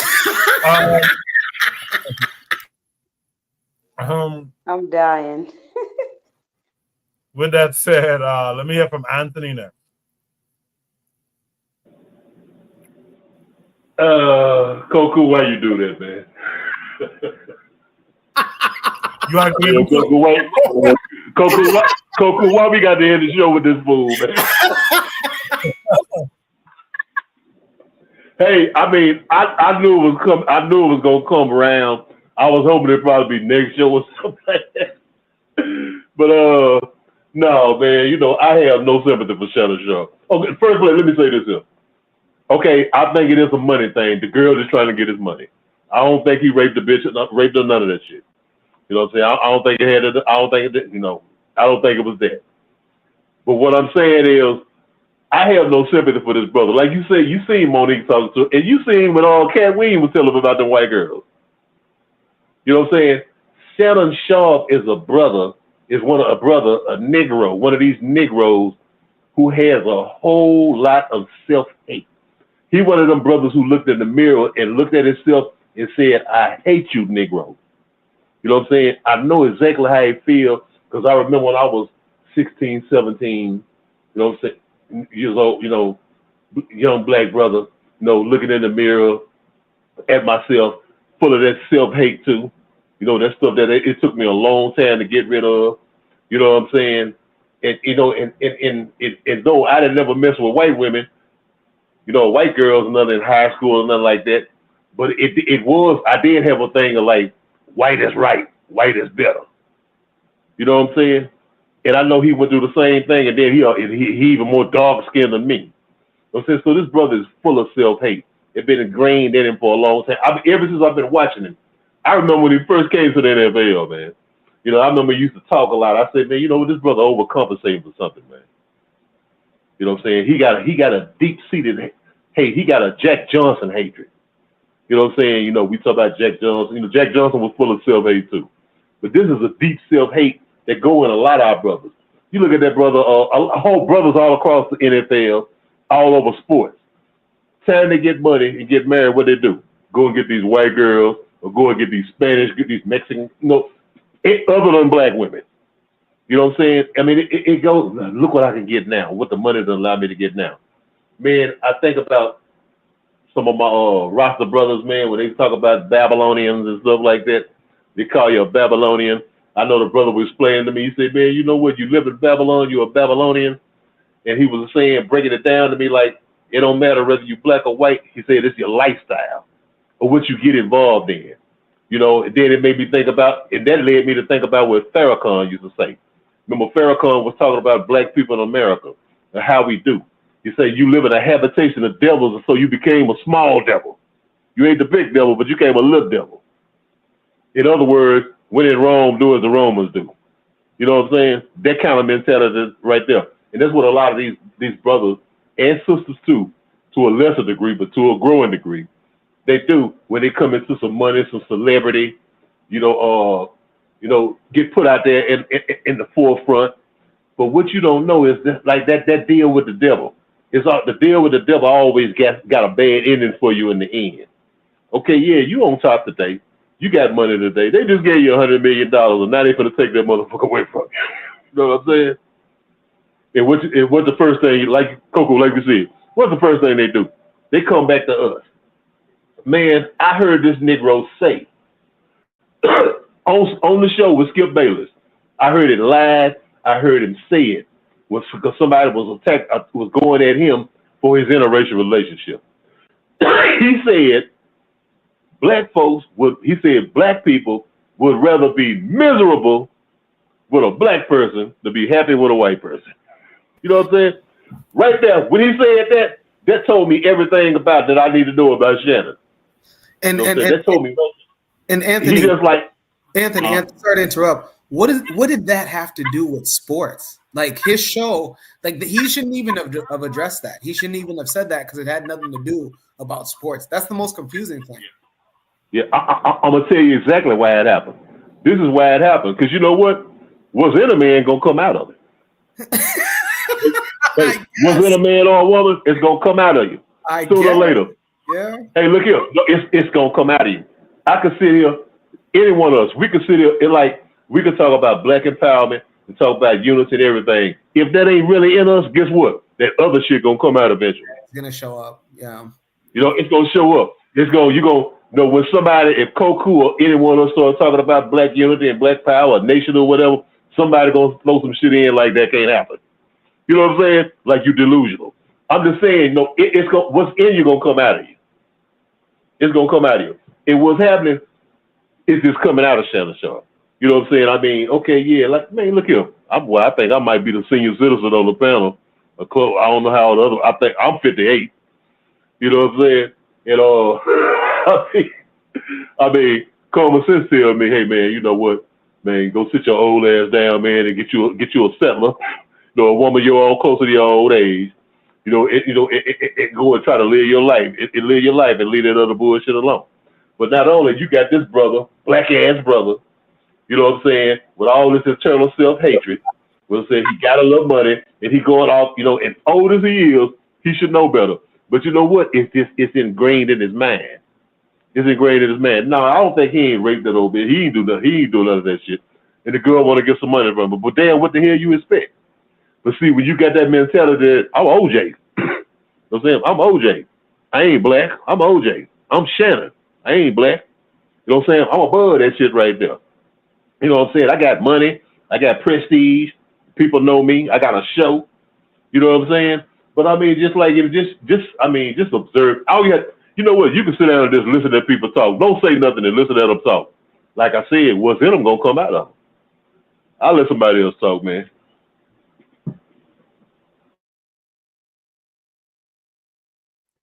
Oh, sorry about that. I was throwing away a pot of poutine gravy just now after what Jacadero said.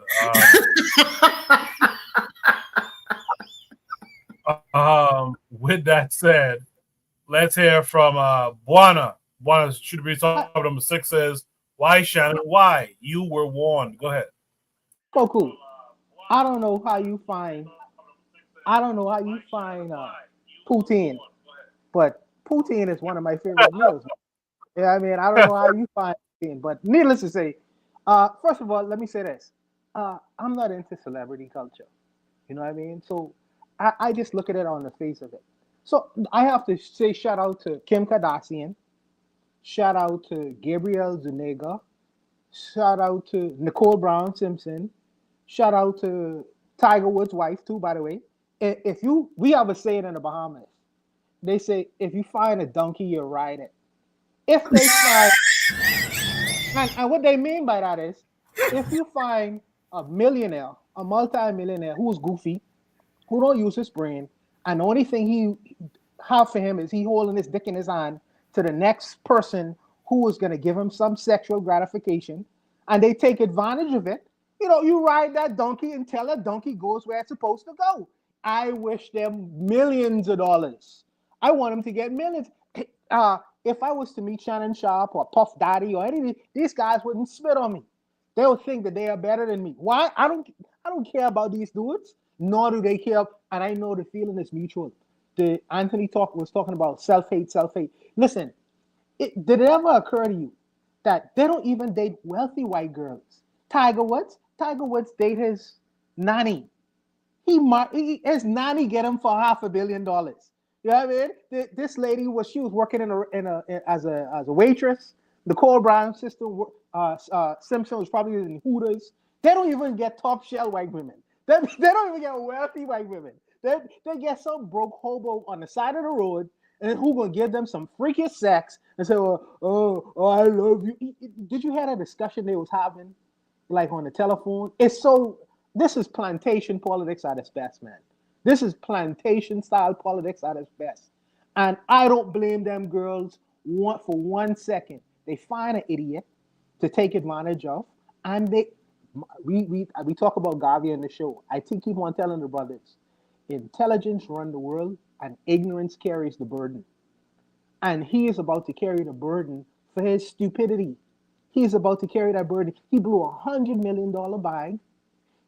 I think he lost his job at a news station he was working at. Now he's on the internet talking about, she lying on me. I don't give a shit about these celebrities, man. I really don't, man. They have plantation style mentalities. They want to play plantation politics. They want to have plantation style relationships. Bless them. I wish them well. And that's really all I got to say about that Koku. That's it. Yeah, KW on 7th says Tiger Woods gave his ex-wife $100 million. Nah, it was like $500 million, man. He gave her $500 million, though, a woman who was a fucking nanny for one of his golf rivals, and then she became his nanny. Yeah, if you find a donkey, I know a donkey right now getting ridden, but if you find a donkey, ride it. You know, and this Shannon Sharp is a whole Nigerian, by the way. He's from the south of he's from the black south in America, but he did his DNA and he found out he was like 90% Nigerian. You know, and just a fucking disappointment out here.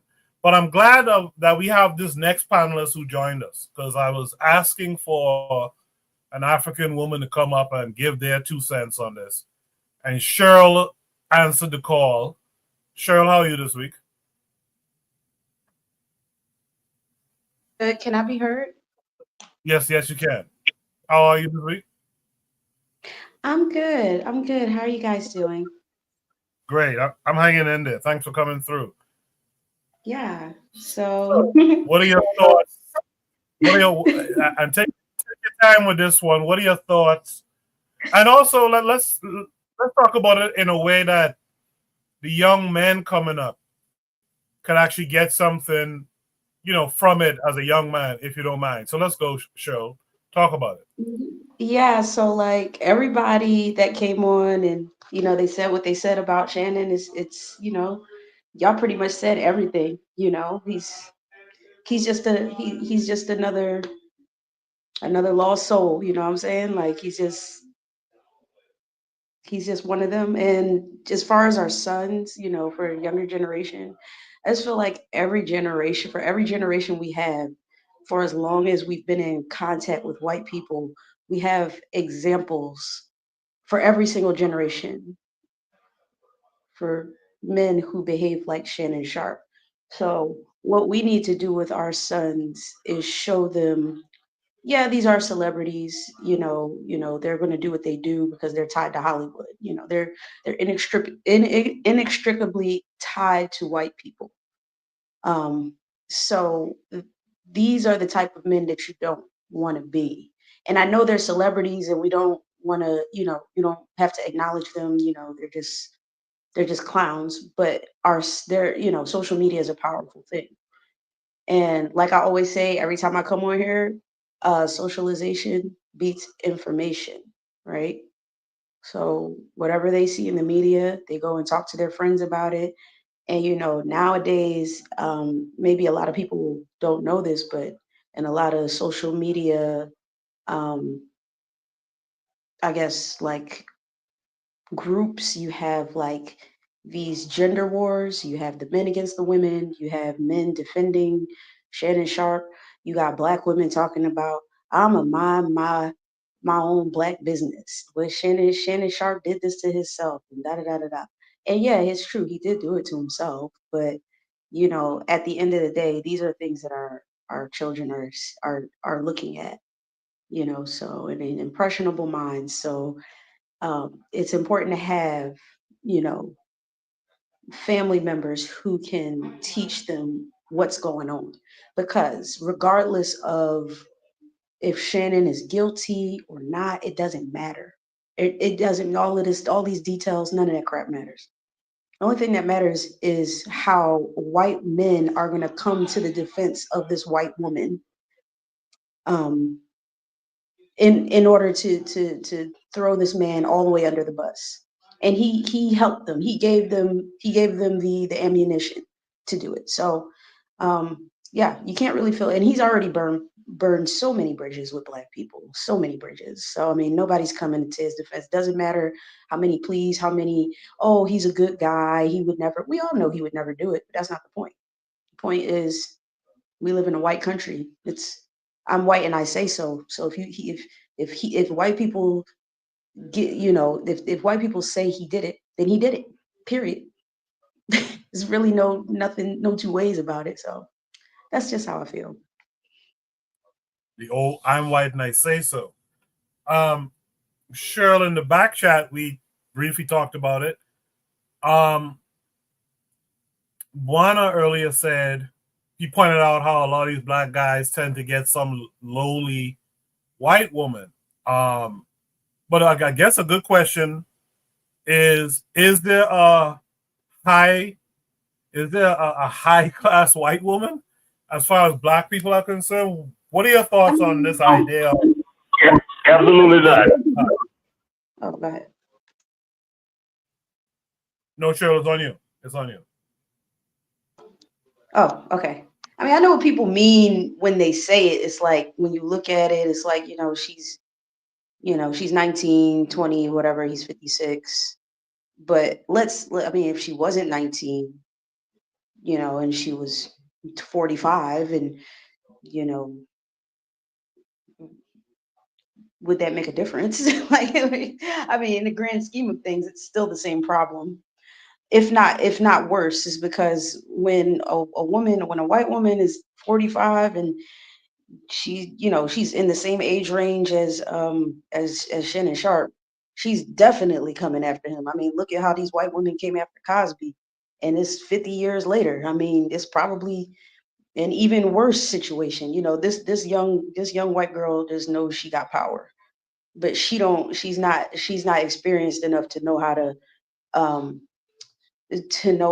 to really handle that power. So I mean, probably be worse if she was an older white woman. It doesn't matter. I mean, to me, it just really doesn't matter how she looks. White is white. It's still dog hair. They're not like us. I mean, so either way. But I understand when people say that, well, why wouldn't he go for this, an older woman? But in the grand scheme of things, she's still white. So Appreciate that, Cheryl. In the chat, very affirmation by Pauline. She says, I have a friend whose grandson is I think, track athlete. Her rule for him is no white girlfriends. Absolutely. By now, that should be understood. I just don't get it about black folks. But does anyone else have any thoughts after what Cheryl mentioned? Is there any last thoughts on the prompt? Okay. No last thoughts. So let's do our shout outs. Cheryl, if you don't mind, just hang in there a minute or two. Trigger asked a nice question here, actually. How do y'all feel about other races? Are y'all okay with the Latina and whatnot? This is a general question. Anyone can answer. I feel the same way they do about us. They don't rock with us. And even if they did, I still feel the same way, because we shouldn't be we shouldn't be engaging with them anyway. So, and it's not nothing personal. It's just, you know, you love African people, you don't got to use a Hispanic woman as the midway point between, or an Asian woman as a midway point, because sometimes Black people will do that. They won't be with a white person, but they think it's okay to be with like an Asian or Hispanic, like taking that step in between. You know, they still not African, they still not Black. You got all of these billions of Black people, and you go in for them, and you go to their countries and you get disrespected, and you know, you get mistreated and stuff. You ain't got to worry about that. You know, if you go to a Black country. I mean, some people will argue, oh, Black people treat me bad here and da da da. People always, and anytime people do that, they always go to personal experiences. I don't rely on personal experiences because I know our people are psychologically damaged in a way that other races of people, when you go to their countries, it's not the same. So I don't care if a Black person in another country, you know, they treat me bad, because I know 9 times out of 10 they're influenced by a white religion, which causes them to think that way. So I don't care. I'm still gonna rock with Black people anywhere I go. As for me, yeah. As for me and the other races, I get this question from, and it's funny. One of my South Sudanese cats, he asked me, he's like, "Yo, why are you only into Black women?" And I was like, "Why not?" And then he was like, "Don't you feel like you're limiting yourself?" And then I was like, "Let me ask you a question. You from South Sudan, right?" And he's like, "Yeah." And I was like, "Would you say that your women look anything close to women from South Africa?" He's like, "Nah." I was like, "Okay." I was like, "Do women from typically Congo, do they look like girls from Ethiopia?" And he's like, "Nah." And I was like, "Okay, good." And then I was like, "What about girls from Somalia? Do they look anything like girls from Nigeria?" And he's like, "Nah." And I go, "Well, there you have it." I was like, "I just gave you 6 different type of girls. And you said that none of them look alike. So I can only imagine how meeting them, they probably don't all act the same way." So as far as different races goes, bro, Africa and the diaspora is pretty vast. If you feel like you're running into the same person, it's just you. There's still a lot of Black people. Like they say this in a negative way. I'm going to use it in a positive way. Black people aren't necessarily a monolith. So it's never crossed my mind, just because of the fact that there's a lot of Black people, man. A lot, not just shades, but attitudes, personalities, behaviors.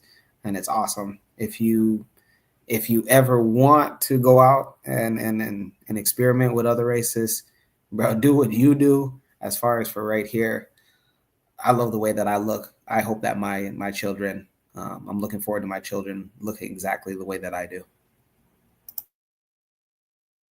Well said there, Jacadell. Well said. I was expecting you to say, "Where's the white woman?" But you surprised me pleasantly, and I Come on, man. Come on, Coco. Don't do me, man. I kid. Anyone else want to add any last thoughts here? I think Anthony did want to speak earlier, right? If not, yeah. Yeah, go ahead. Go ahead, Anthony. No, I'm just saying. I agree with the sister, and I agree with Jacadero, man. You know, I mean, as a Garvey, it's Black for me, man, all the way, 100%. You know, I'm not. I mean, you know, white women and people of color and all of those old shit right there. No, that means absolutely nothing to me, man. Because it ain't but one way to build a black nation and a Black world, and that's with Black men and women and Black children. I'll leave it at that. Absolutely, Anthony. Thanks for that. The matron is in the chat. Shout out to the matron. You guys make sure to tune in to her program. I believe it's going to be Monday at 7. So make sure you tune into her program and support her in any way you can.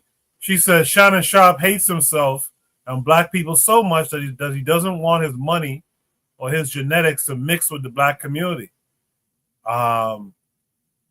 I'm from Native World mentioned when we talk about Latinos or Latinas. Most of the time, y'all are talking about mestizas, is what he says when y'all say Latina, not Black or indigenous ones, in my opinion. All right, I'll keep that in mind in the future. Trigger Happy said, yeah, this has to be asked because the idea is popular for many because many sympathize with other struggles.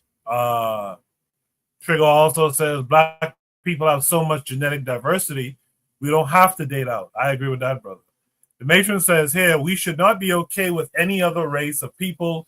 They are not our friends. They all try to take and pillage from us as Black people. There's enough diversity in the Black world to find a mate. I think that's nothing but a word for that last prompt there. What I like to do now, since when I asked there was no last thoughts, I'd like to actually get to the shout outs portion of the show. I just want to share this really quick before you guys go, just to remind you guys. Hold on a second. Just to remind you guys. Hope I have the right one. Yeah.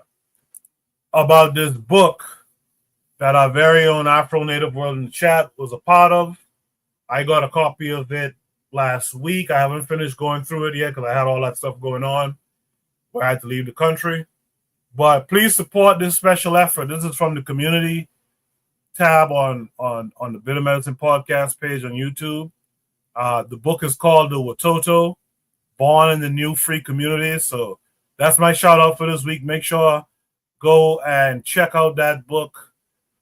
If not for you, for your children.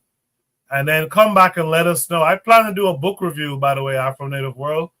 I'm going to probably reach out to you, see if I can get all the authors and the illustrator together to talk about it some. So look out for me reaching out to you for that. Afro Native World also mentioned doing movie reviews. And I know Buana just hit me up about the movie Sinners. I haven't seen it yet. I'm supposed to go see it tomorrow. We'll see.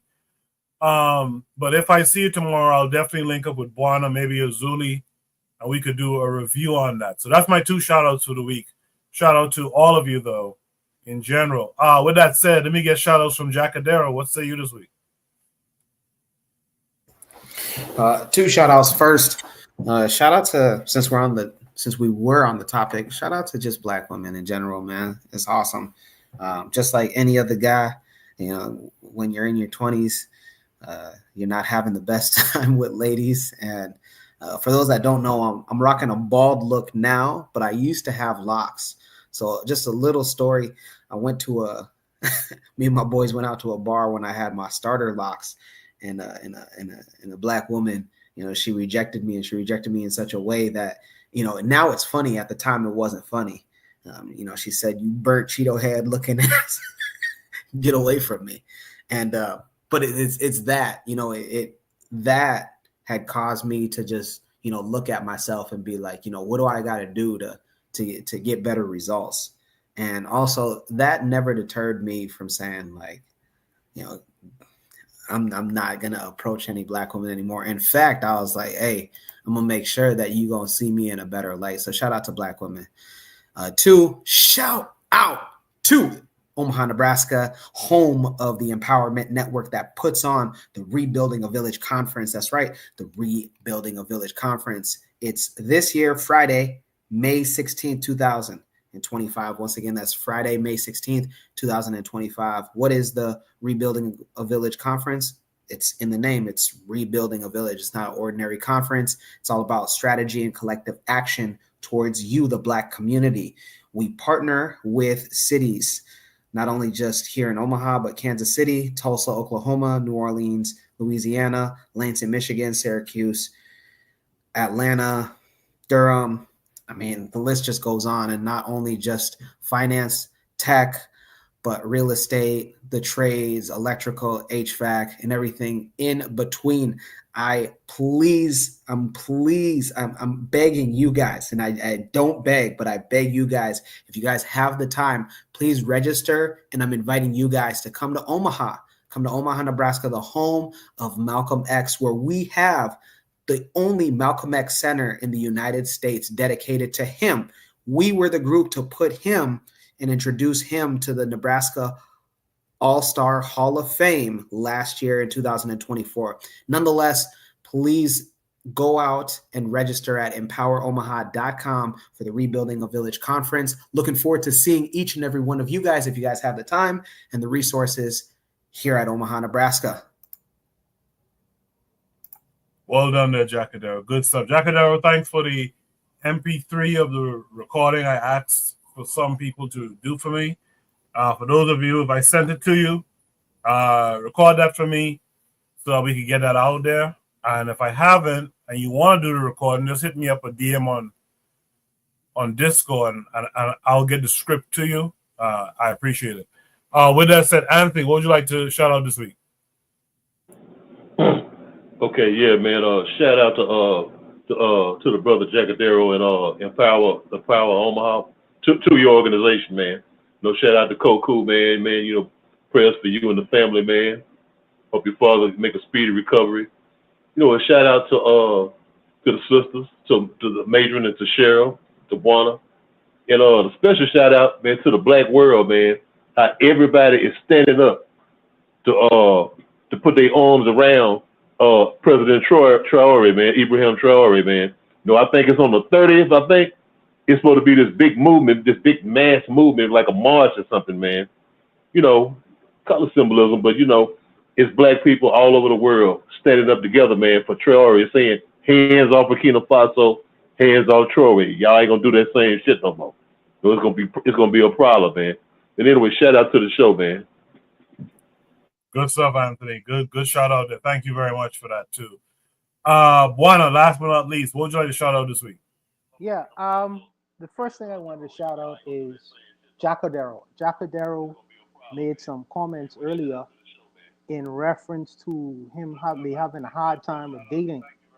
And the only thing I would say to him is, when you go to these ladies, you know, tell them that you from Zamunda. Tell them you like the, yeah, you know, you're a relative of Zamunda. Oh no, no. It's 19 that. So tell him say Ibrahim Traore. Do you have to do this in an African accent? I got you. Tell him Ibrahim Traore is your cousin. Okay.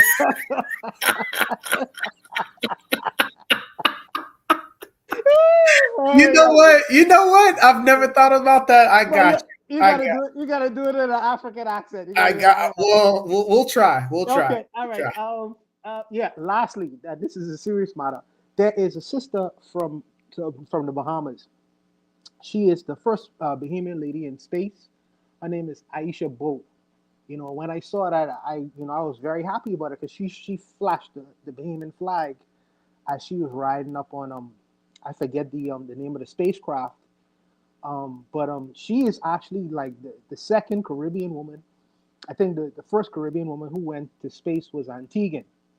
So she is the second Caribbean woman to ever go off into space. You know, I think there are several Black American women who have actually went into space.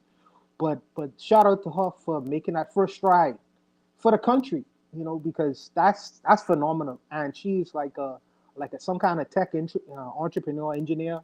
And the fact that she's had the ability to do that is the first for the country. So I would say shout out to Aisha Bo, and also shout out to the people of Burkina Faso and the Black world for surrounding the sister, you know. So no, the brother Traore, shout out to him because he's doing a phenomenal job. The fact that citizens are sleeping in the street to ensure his safety, it speaks volumes. It speaks volumes because you would never see that. So obviously, if the people of the country hold Traore in such high honor, you know, so should we. You know, so should we. So shout out to the Black world for getting behind the brother because they see what he's actually doing, and they want to protect that because that should be protected. Also, shout out to Jacadero as well. Like I say, I am going to contribute. I forgot. This is so many things I forgot this week because I was supposed to do a recording for Coco as well. But these things sometimes get past me. But shout out to Jacadero for doing this thing in Nebraska. And I will get that information to you, Coco. It just went past me for this week. But shout out to all the brothers who contributed tonight. Anthony, Jacadero, Black Steel, he's listening. He just didn't get a chance to come on. And all the sisters, the sisters who came on, Cheryl, and all the sisters who've been listening in the chat as well. Thank you so much for your contributions as well. So I'll leave it there, Koku. Yeah, man, you guys did a real good job with the shout out tonight. Trigger Happy also echoes the sentiment. Shout out to Ibrahim Traore and the energy of our people, man. I think that's a good place to start. I should be back next week, but as you guys know, I'm dealing with a situation with family and health and all that. So who knows what will come up, but the plan is to be here next week, Saturday at 8 p.m. Eastern Standard Time. So I hope to see you guys here as well, man. This was great for me personally to come here tonight, speak with you guys, laugh a little, talk some analyses that promotes Black consciousness, Black power. So it was great, and I thank you all for the well wishes as well. We'll be back next week. Until then, you guys be good. Peace.